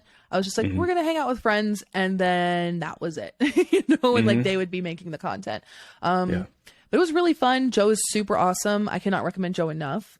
Just a really good person who really wants to like make you feel comfortable and like make sure like, like you can have fun, you can be yourself, and you can be relaxed. And I think like you can feel that in that content when you say that, like, like you're in like the restaurant, you're in the area, you just feel like you're there with them. And that's really cool. And I really had a lot of fun. I wasn't nervous. I was nervous for 2 seconds because I had to get mic'd, and I don't think I'd ever been mic'd before for playing Commander. So I was like, oh. And then I had fun. I didn't win, but I had fun. Fun is the most important thing. Yes. While we're on this topic, I'm curious, like, how you feel about, yourself, if I may use the third person, like Chase on camera, right? So do you have to like turn something on or like present yourself differently or like be mentally in a different place when you do content? It's interesting because yes, but also no. So I feel like I'm always myself, like I hope I should. But when I like make content or when I stream, I feel more relaxed, which is weird considering I find myself to, get very stressed out by, being, like perceived, which sounds very weird, but like, I'm a very anxious person. I'm nervous about how people think of me, how I, look, sound, everything like that, in person as well as on camera. But when I'm on camera, I'm like, I feel more relaxed. I feel mellow. I feel like I can, be really relaxed with chat and play with friends on stream. Like to a certain extent, I think whenever you make content, you always have to be like on, because you have to be in the mindset to be like, to be present or to entertain or, anything like that. But like at the same time, like I feel more comfortable now than when I first started, because it's become such a part of like my Magic experience that it just feels kind of like normal for me. And I feel really happy that journey has kind of happened, because I didn't used to feel like comfortable at all on camera. And now I do, I feel fine. And for me, that's really like a big yippee moment, because I'm like, oh God, I'm on camera. People are going to judge me, but like people are going to judge you anyway. So like, it is what it is. Is it just getting more reps that allowed you to become more comfortable, or was there some sort of like mindset change of some sort, or maybe all of the above? I think it's all of the above, like a lot of practice, because I've been doing this since 2017, 18. Time has no meaning. So it's like, I'll take your word for it. 5 years, 4 or 5 years. Yeah. The timeline is weird, because like I started like streaming, I want to say in like 2018 or 2019. I don't remember. It's really bad, but like definitely it is just like getting practice at being in front of cameras and stuff, like especially when you're a streamer, when you first start out, you're gonna not really have many viewers, if any.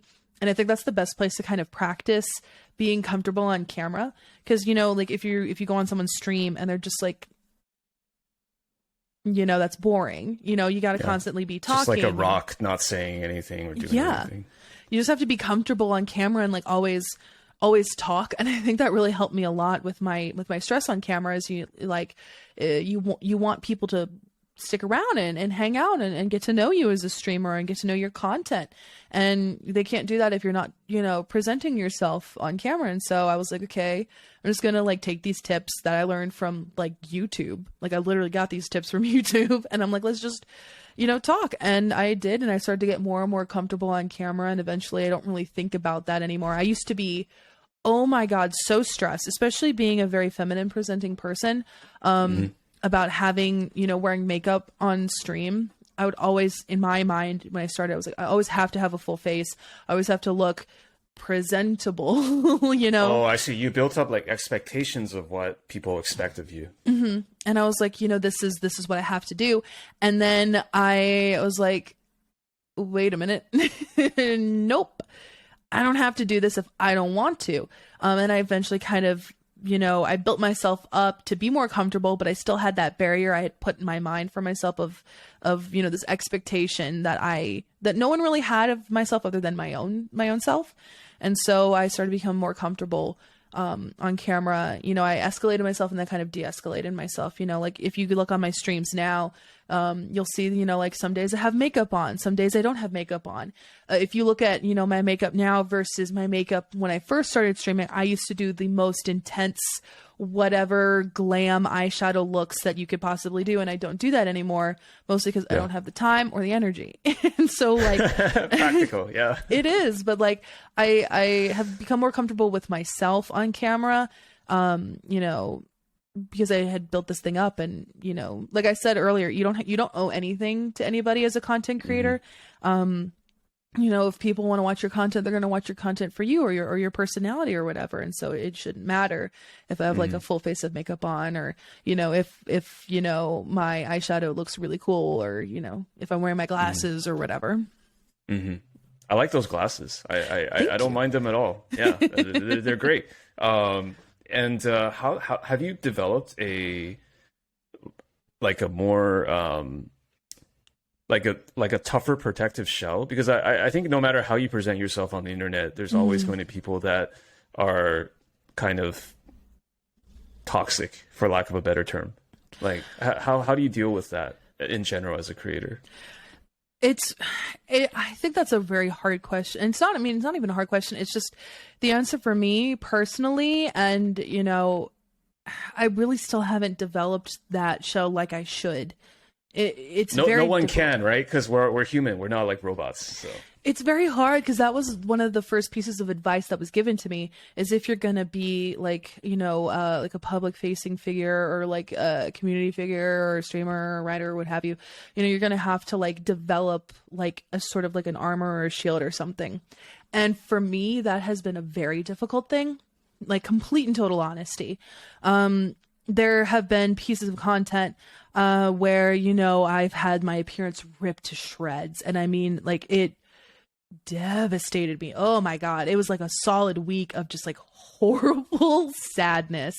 And even now it still makes me sad to think about, like people being very hateful. I mean, like I'll show up on like a Reddit, every now and then, and they'll just say very hurtful things about my appearance or everything like that. And it sucks. Having that be like the focus of yourself, or having people. I had a person who I had blocked them, but like it stuck out to me as, after my appearance on a show, I had this one person who like would comment on basically every one of my posts and just say, basically harassing you, right? Oh, consistently. And when I had noticed, because like I don't notice every single like reply I get, because some posts get more interactions than others, so sometimes just get lost. I found one day. I clicked on the person's profile because I'm like, wow, that was really mean. And I go through the replies, and like all of the replies are to me and to like MTG Nerd Girl, and all of them are just hate. Yeah. And I'm like, wow, that's crazy to me. Like how you can just do that all the time. And it's difficult because I want to be like, it's so easy to like put yourself out there and like have this protective shell, and like you should let your success speak for itself. But that's easier to say than to actually do. It's hard. It is so hard to people have who say that are like kind of like, that's just too academic, right? Because like if you're a creator and you don't read the comments, like you don't have to respond to the comments, but if you don't read the comments, you're kind of lying. Like I just feel like we all kind of pay attention, because that's part of the game, right? Or part of the deal. So, and I tried to tell myself like don't read the comments, and I typically don't anymore. But like it's very different because every now and then, like, for instance, I've been on like hijinks, and like all the comments there are like super awesome, and I'm like, yay, this is really great. But sometimes you'll get like the rogue mean one, or sometimes you'll just get like the one person on Twitter who just like sends you hateful things, or you'll be scrolling and you'll get like a text from your friend that goes, hey, I saw you on Reddit today, and you're like, what? Like that's very weird to get a text like that. Sometimes there's even like a second degree kind of thing where it's not even you, but it's actually like someone who knows you sees that, and it's kind of just bad all around, right? I had that one time. A friend of mine messaged me and he was like, hey, I just want to let you know I saw you on Reddit. And I was like, what? I don't like that. Because he was like, it's not a good Reddit. And I was like, oh God, so stuff like that. It's really easy to be like, like, don't pay attention to it, or like be successful, but like it's very hard. And there's some days where I'm like, oh, whatever, I'm doing the thing that the people who are being so mean or wishing they could do, and that makes me feel better. And there are other days where that doesn't help one lick, and I am going to be in the pit for a while, and I'm going to be a little sad. And it just takes time. You just need a good support system around you. You need people around you who who either make content and they understand, or you just need a good support system to like listen to you. It sucks sometimes, but it is what it is. Do you have a good support system now? I do. A lot of my support system has been through people and friends I've made through the community, and I'm really grateful for that. Because, you know, a lot of the time I used to kind of view myself as being sort of outside of things. You know, I wasn't always like, I make content, but I really didn't feel like I was like, you know, a part of the community. You know, I just kind of felt like I was there. And then I realized that was my own mental hang up and I just had to kind of. I was wondering about that. Like you're pretty well known and people seem to like, connecting with you. So I find that surprising, but I'm not in your head. So. Oh, God. Yeah. You don't want to be in here. It's rough, but you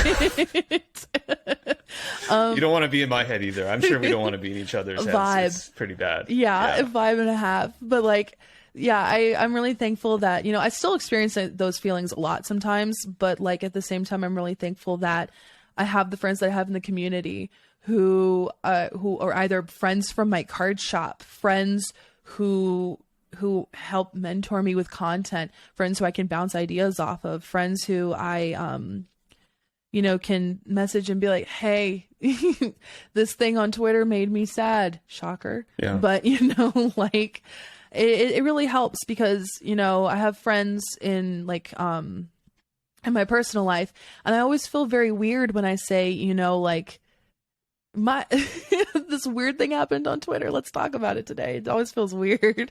But I really do have a really good support system, especially with people in the community who I really feel like have helped me grow, not only in content, but mostly grow as a person. And how I experience things. That's important. Mm-hmm. So you have friends who like are good listeners, it sounds like, even if they're not on Twitter 24/7 like we are, but like they can still understand the struggle. Yeah. I'm really thankful for that. Nice. So, on one side, there's sort of the nasty stuff, which is like people who are like very toxic. Mm-hmm. On the other hand, I wouldn't say on the other side, but it's like, I'm just curious, like how you feel about parasocial relationships online, because like, I guess I can clarify what I mean. It's like when people watch you as a creator, they know more about you than you ever know about them, right? Because you're a public facing person and you chose to be in the whole 9 yards. So like, how do you feel about that dynamic? Because like, I feel like that's something relatively new in the world that we're all like trying to come to grips with. You know what I mean? Yeah. Honestly, if I wasn't doing magic as a job, honestly, I feel like at some point I might have explored that in terms of research with my master's, because it's interesting how you feel like you know a person even though you've never met them, and it's very wild, if I'm being honest, because I've had some people message me about things I forgot I would tweet, or I forgot I said on stream or something, and so it's very wild. The first reaction is like, how did you know that? Right? Yeah, it is. Or like, I've had people recognize me in real life, and it's always very weird because I don't expect it. Because I'm like, you got the old magic celebrity, yeah. It's not even, but like, I'm like, this is just weird. I had somebody at my LGS recognize me the other day for editing EDHRec videos, and they were like, "Are you EDHRec Chase?" And I was like, it took me a minute, and I was like, "Oh yeah," like, because I just real world, right? It is. Yeah. It's kind of wild. Or like, I had somebody in LA who was like, "Are you Chase?" And I was like, "Yeah." And they're like, "Oh my God!" And I'm like, "Oh my God, I have no idea who you are." It's very weird. Or like the people who feel like they really know you. Like, for instance, there's also, I think, a sense of a parasocial relationship amongst content creators ourselves, which I think is very interesting. And it took me a long time to break that mental barrier down in my own head, because I'm like, oh my God, this person is so cool and so like amazing. Like, they're not going to want to talk to me, or they're not going to want to play with me, or they're not going to want to like get to know me. And then I'm like, literally they're a person. And like, that's been like, I know I said that like a lot, but like that really helps me kind of put things into perspective. Like, we're all people. And that helps a lot. So there's like a lot of different things about parasocial relationships and content. Like there's stuff with people who view you and your content. And then there's stuff about like creators in between ourselves, You know, like I used to think like, oh, I'll never, you know, like get to like know these cool people. And I'm like, now I know these cool people and they're my friends. It's very weird. It's surreal sometimes, I think. Yeah. It is very surreal, very wild. In terms of that, do you find yourself having to draw boundaries or lines with fans? Like, you know, like, because I mean, has that ever had to come up where like maybe you feel like someone's encroaching a bit too much into, you know, Chase Manacurves, you know, I don't know, like, has that ever come up? No, it really hasn't, which I'm really happy about, if I'm being honest.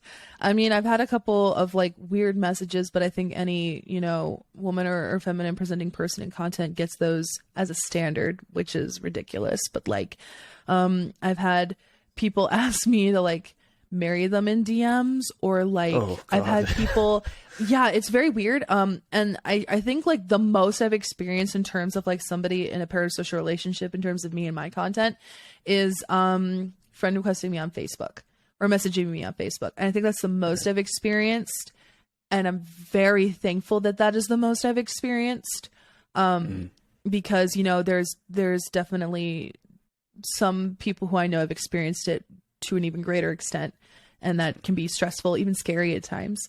You know, you always have to kind of pay attention to that, which I think is very interesting. But thankfully, no, I just get, you know, the occasional sexual DM or people friend requesting me. Sorry, I'm laughing, but it's just like, oh, I'm just it's constant. It's a lot. It's very weird. Or even on my on my birthday post, I just recently turned 26, and I was like, I just took a selfie and I'm like, 26, yay, blah, or whatever.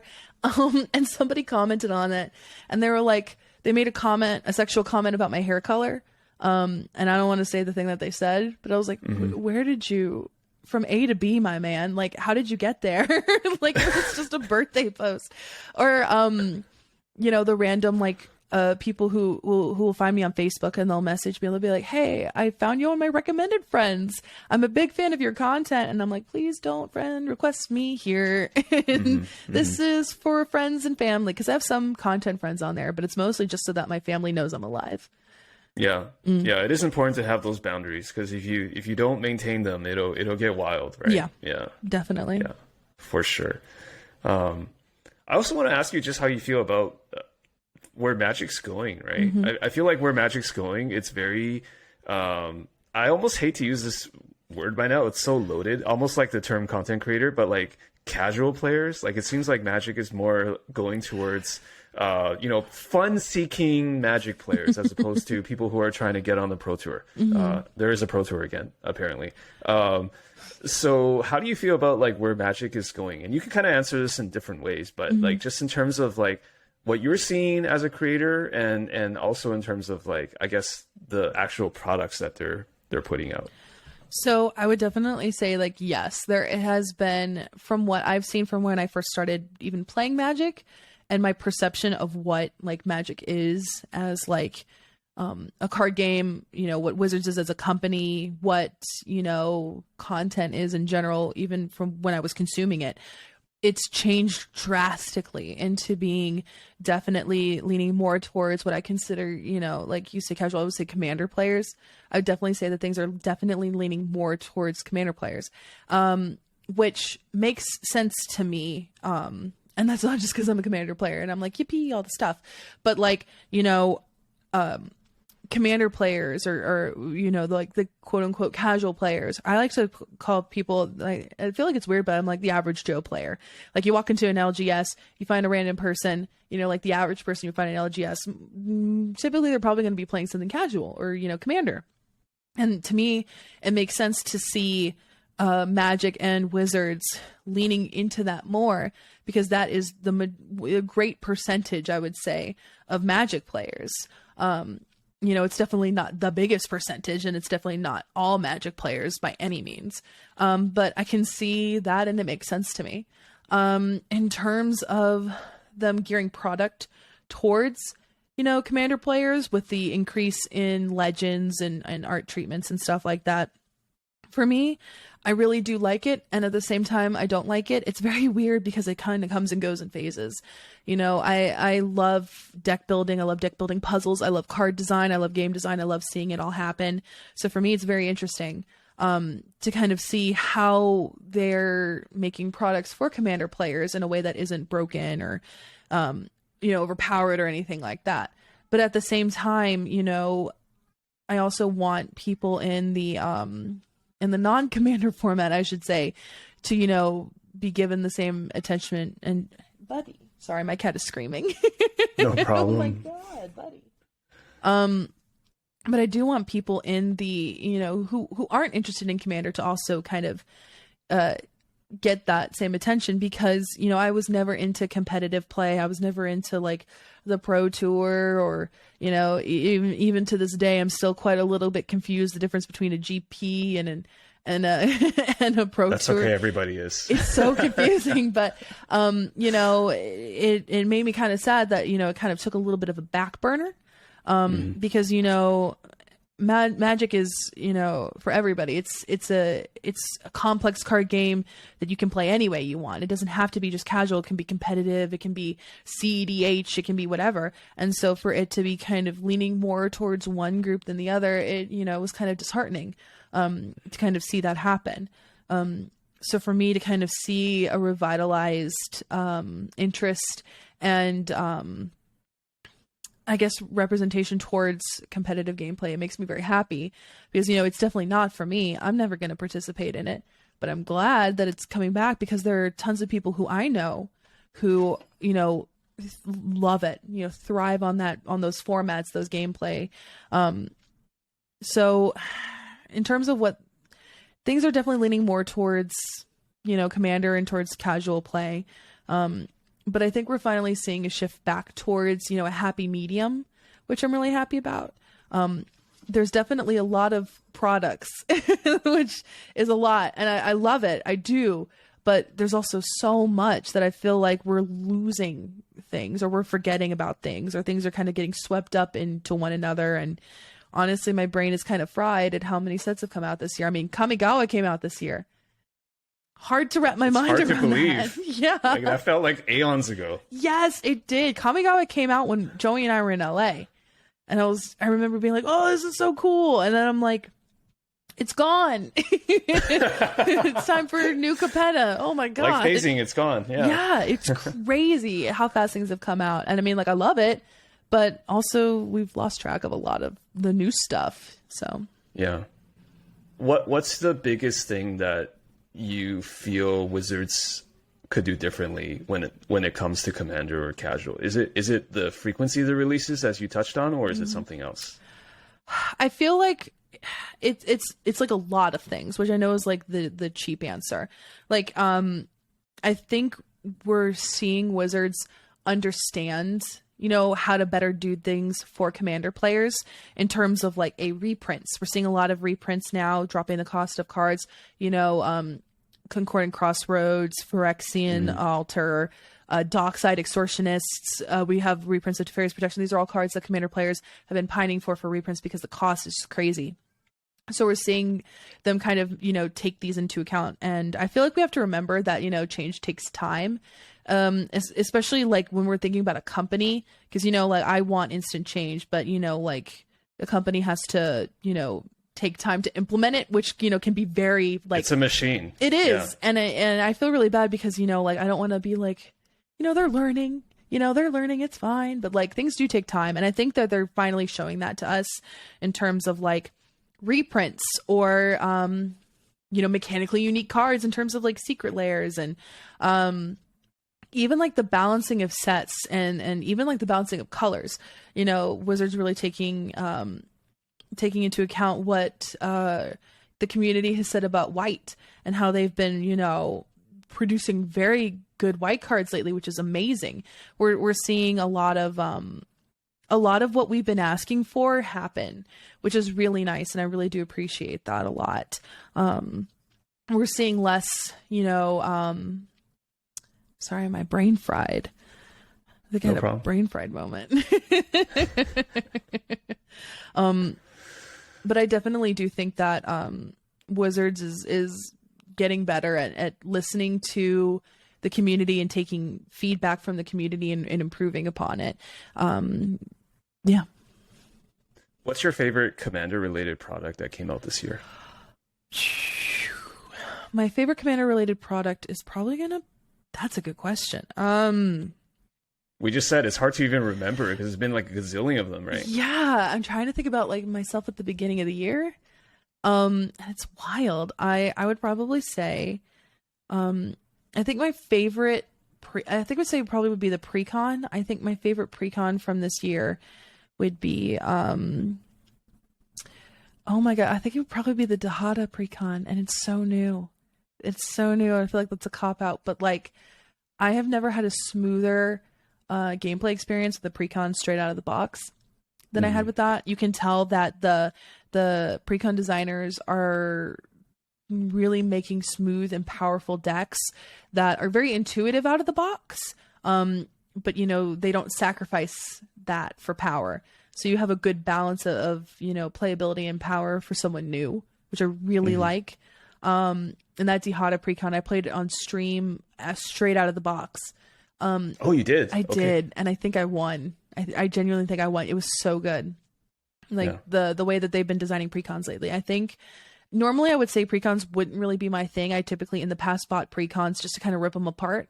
Now just to get some of the cards, yeah. Now I buy precons to play them and tinker with them and look at the design overall and just kind of toy with them, and they're very fun.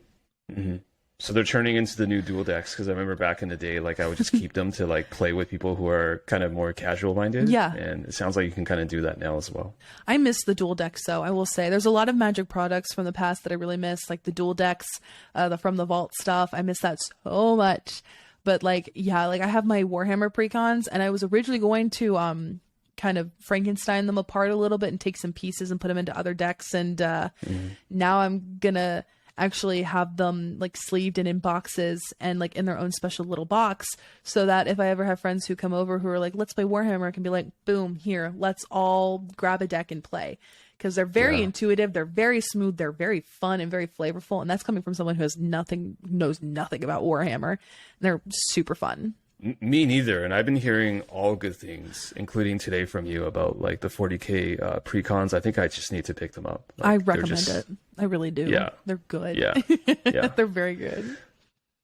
What would you say to people who kind of spam the argument like, this is not for you? Because I feel like there's this sort of discourse, if I may use the capital D in the discourse, about how like there's a lot of things coming out, and also there's a lot of things that are quite frankly like one of a kind and or expensive.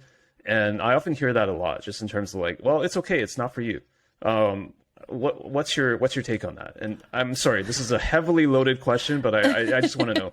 I don't think it's loaded. I really don't. I mean, for me, I think the phrase, it's not made for you, I don't even use that. It's not made for me. Like there are products where I'm like, I know I'm not going to buy this, so I'm not gonna. Like, it's not made for me. It was made for other people in mind, and that's okay. I feel like the phrase, like, like it wasn't made for you, so you like shouldn't complain or whatever. I think that's where it kind of gets into a sort of loaded area, because, we as consumers of this game that we love, players of this game that we love, creators of this game that we love, we're very much invested in new products, card design, everything, even card stock. We're invested in these things that might seem minuscule to other people. So having non-Pringled foils, exactly. So like, it's obviously we're going to have opinions on them that may or may not be negative or may not be positive. And, it's good to express that in a way that is, healthy and not hateful. And I feel like a lot of times, especially on Twitter, criticism turns into hate so easily. Cause we feel strongly about things, as people who are very much invested in this game. And so I think, my thing is like, if you don't like it, cool. If you feel like there's something problematic about it, criticize something. Like, for instance, when it comes to like Infinity, that's a product that I would, say is like made for me because I love unsets, but for me, it really dropped the ball. So I, made like a teeny little Google Doc that I was like, this is why I feel this way about Unfinity. I feel like I'm not going to buy a box of Unfinity, which is rare for me to not do. I typically try to do 1 box per set. And, that's coming from somebody who's like, oh, this was made for me. But there's a difference between me being like, this is what I think is wrong with Unfinity versus like, this is horrible, this is bad. Let's like make this like the capital D discourse of the day and make people feel bad for liking it. That's where I think it kind of goes into a space that's not positive because there's no room for anything other than being negative. Yeah. And so like when it comes to that phrase, for me, it's just like, yeah, like, something wasn't made for me, or something was made for me and it didn't work out, or something wasn't made for you. That's okay. But if you kind of use it as sort of like, well, it wasn't made for you, so you don't have to worry about it, or like, it was made for you and it's horrible. Like, that's where it gets to be this muddy, gross ick that I just think is bad. It's a little too soundbitey, a little too extreme, and it's not. There's nothing redemptive about it, right? Yeah. There's no like actual critique of it. Yeah. Mm-hmm.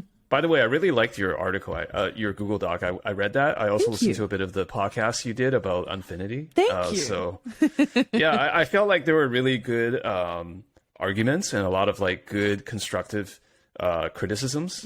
And it's just very hard because on platforms like Twitter, I mean, we all know this. Like, it's impossible to like squeeze everything into it, and like the platform encourages hot takes or short takes, so it can be challenging. Yeah for sure, especially when it's something that is like quote unquote negative. Like, I don't like when I don't like a product because I get stressed out because I'm like, oh my god, like the people who created it are gonna see it and then their feelings are gonna get hurt, or oh my god, like people are gonna, there's a lot of WotC staff, like they read the comments or the tweets, right? Exactly. So like when it comes to stuff like that, I always feel like it's important to be like, I'm just saying this because, it could be used for future things, or maybe it's not. Like, one thing I really like that Wizards has been doing, I don't remember the exact title of it, but they released an article a couple months ago about sets that came out and, their like successes with them, or like,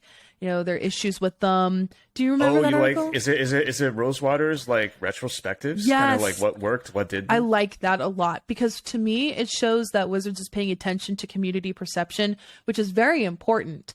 I really did like that a lot. Like, I remember in the past, a lot of people were like, well, AFR didn't have party.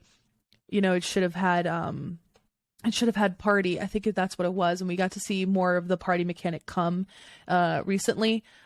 Also with like double feature, I was really happy to see that, they acknowledged like, hey, there was an issue with double feature and what people expected it to be and what it really was.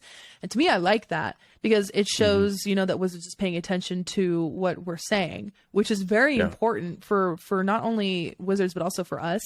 As creators, we want our voices to be heard. As consumers, we want our voices to be heard. So for me, it is really, I like that a lot. It's kind of a reality check, right? Because first of all, nobody's perfect, including the designers. But secondly, it's like when you read those articles, or at least when I do, I feel like there's still quite a big gap between like the in the know Magic people, kind of like us, who are like on Twitter and Reddit all the time, and then there's like people who actually just go to the LGS and like what they like. Because I know you also tweeted recently about like playing Commander at the LGS is like also different from like being the person. I know you work for EDHRec, but like being the person who like has the most optimized EDHRec deck lists and like knows exactly how they want to build it and knows all the pool of Magic cards. Like there's something pure too about just the person at the LGS who's just trying to like have fun, and it's quite a difference as well, right? There's a major difference, and I feel like that's why I like to go play at my LGS, because like I love playing with like my friends online, but I also like to kind of like not be on camera and, not make content. I like to do it, as my hobby too. And like, it's important for me to kind of carve out that work-life separation thing. People at the LGS, they might not, some of them might not be as like heavily invested as we are because we are so chronically online. And like a recent example that kind of got me to really pay attention to the local level a lot was, I was playing a game of Commander and somebody was playing Infect, It wasn't me this time. And somebody was like, how many infect points do you need to like lose the game? I was like, 10. And he goes, no, that's too low. And I'm like, it's 10, you know? And so he Googled it. And if you just type in on Google, infect rule commander, the first thing that comes up is an article about changing the rules of commander, you know, like a what if article, like what if we change the rules of commander? But the search engine optimization it says you need 20 infect to lose in commander. And he was like, no, you need 20. But he didn't read the title line of the article. He just saw that the search engine had pulled up the little because paragraph. it was a proposal, but it was just the first result. Yeah, and so I feel like we also have to understand like the positions that we have as creators, how we impact things, even in the smallest of ways, because that was the smallest of ways. Nobody was like Googling or searching for that particular author, that particular website, but it did come up as a ruling, and that could have, you know, changed that person's perception of the ruling, and they would never have thought about it twice. So stuff like that too, when it comes to, you know, the differences between like us and, you know, like, the typical like LGS player, you know, but at the same time, we have to remember we're still regular players too. And we're going to make mistakes on camera, just like we would make mistakes at LGSs or stuff like that. That's right. Yeah. Does it make sense to increase the poison count to lose? Because like you start with 30 life, right? So maybe you should also need 15 poison to lose or something. In Commander, you start at 40 life. I'm sorry, 40. Yeah. But you know what I mean? It's scaled, right? So should poison counters be scaled too? Honestly, I would like to see them scaled personally, just because I feel like 10 is such a low number, especially in Commander when you have like this insane card pool. And, you know, if you have a bunch of tokens and a Triumph of the Hordes, good luck, you know? That's crazy. I would like to see it increase. I can also see arguments as to why it wouldn't be increased. Personally, though, I would like to see it increase just because, like, you know, as someone who runs Infect, I run Infect. You know, it is a little bit of a bummer to lose to Infect. Yeah. Yeah. What are your thoughts about CEDH? I don't play CEDH. It just doesn't suit me and my play style. But I can really appreciate it for what it is. It just doesn't really fit, you know, my enjoyment of the format. But I know that, like, it's very unfortunate too that there's just been such a clash between, you know, like, you know, casual and CEDH, and like that clash that you see a lot and even still see, which is really disappointing, you know, because, you know, I feel like there's like this perception of putting them against each other, pitting them against each other, and like, you know, what's the right way to play? There is none. There's no right way to play, you know? And like, also that kind of goes back into the thing, well, like, it's not made for you. Like, you know, if you don't want to play CEDH, you don't have to. When I was in Richmond for SCG Con, somebody was like, hey, Chase, do you want to play CEDH? And I was like, no, I don't want to. And he goes, okay, you want to play casual? And I went, yeah.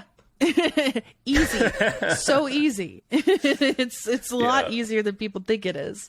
And you know, it is what it is. You have options as a Magic player. You can opt into things you enjoy, right? Yeah, definitely. And I feel like there's just like this unnecessary like back and forth online, which again is like the whole like the Twitter space and the chronically onlineness of it all is just, it's unnecessary. You know, if you want to play it, cool. If you don't want to play it, cool. I was like, you know, maybe I just, you know, haven't tried it. And so I tried it. I played it. I did wacky, crazy things, but it wasn't really for me, and that's okay. Right on. Yeah. What is it about metal music and the band Ghost that does it for you? I love Ghost so much. I want to know why. It's hard to Okay. explain musical taste, but try. It is so weird. Okay, so I'm going to tell you a story. My boyfriend, the one who taught me to play Magic, after he broke up with me, and cheated on me, I was like super sad. I was like really obviously like heartbroken.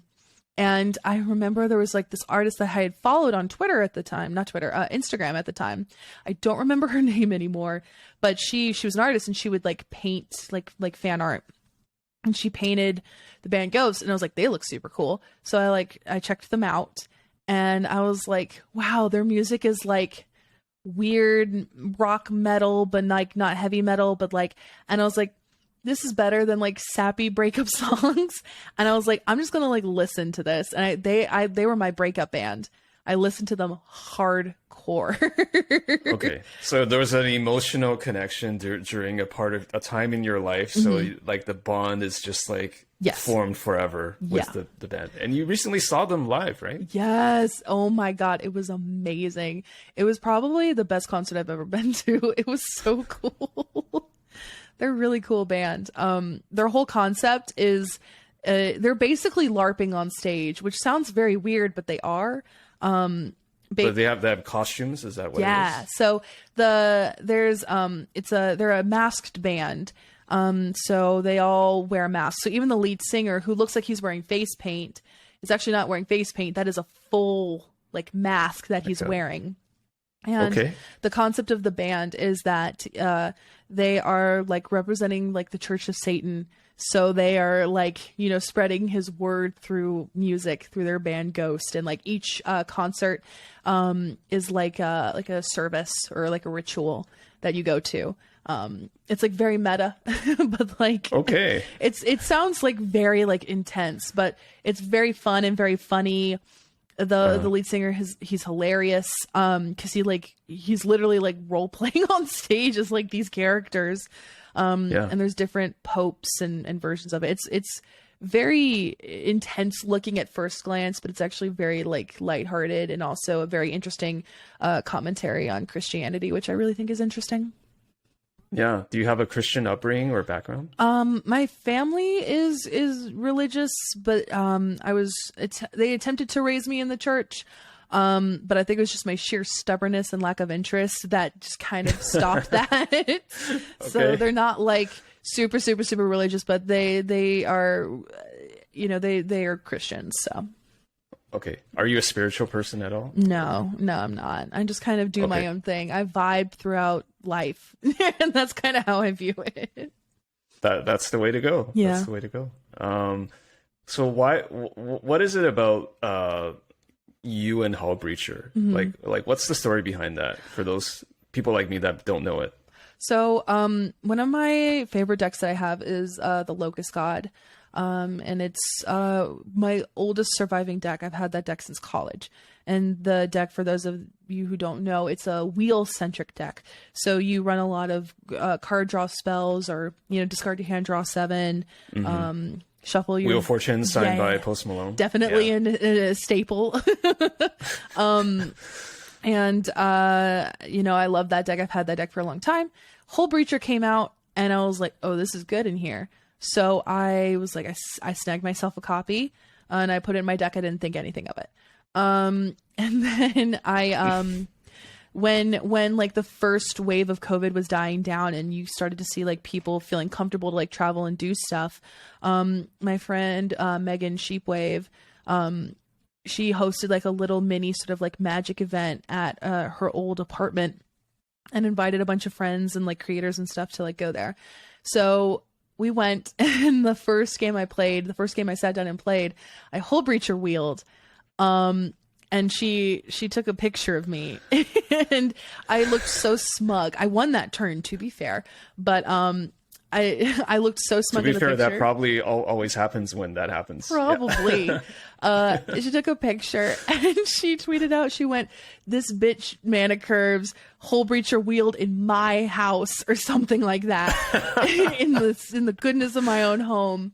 And it was like the first sort of event that that came to be, so to speak, where you saw people like doing something like in like the Twitter sphere, and it just kind of became this thing. And then Hullbreacher got banned, and I was so sad. I was like heartbroken because Hullbreacher got banned. And I was on a episode of Casual Magic with Shivam, and he joked, and he was just like, "I'm not saying I didn't take that into consideration, but I'm not saying I did either." And I was like, "Oh my God, haha, hee hee. Thank you, Shivam." Yeah. And then on an episode of Dies to Removal, someone tagged me that I was in the episode, and I'm like, oh, that's cool, I'm gonna like check it out. And and it was like joked about that, you know, like like I played Hullbreacher on Pleasant Kenobi's YouTube channel.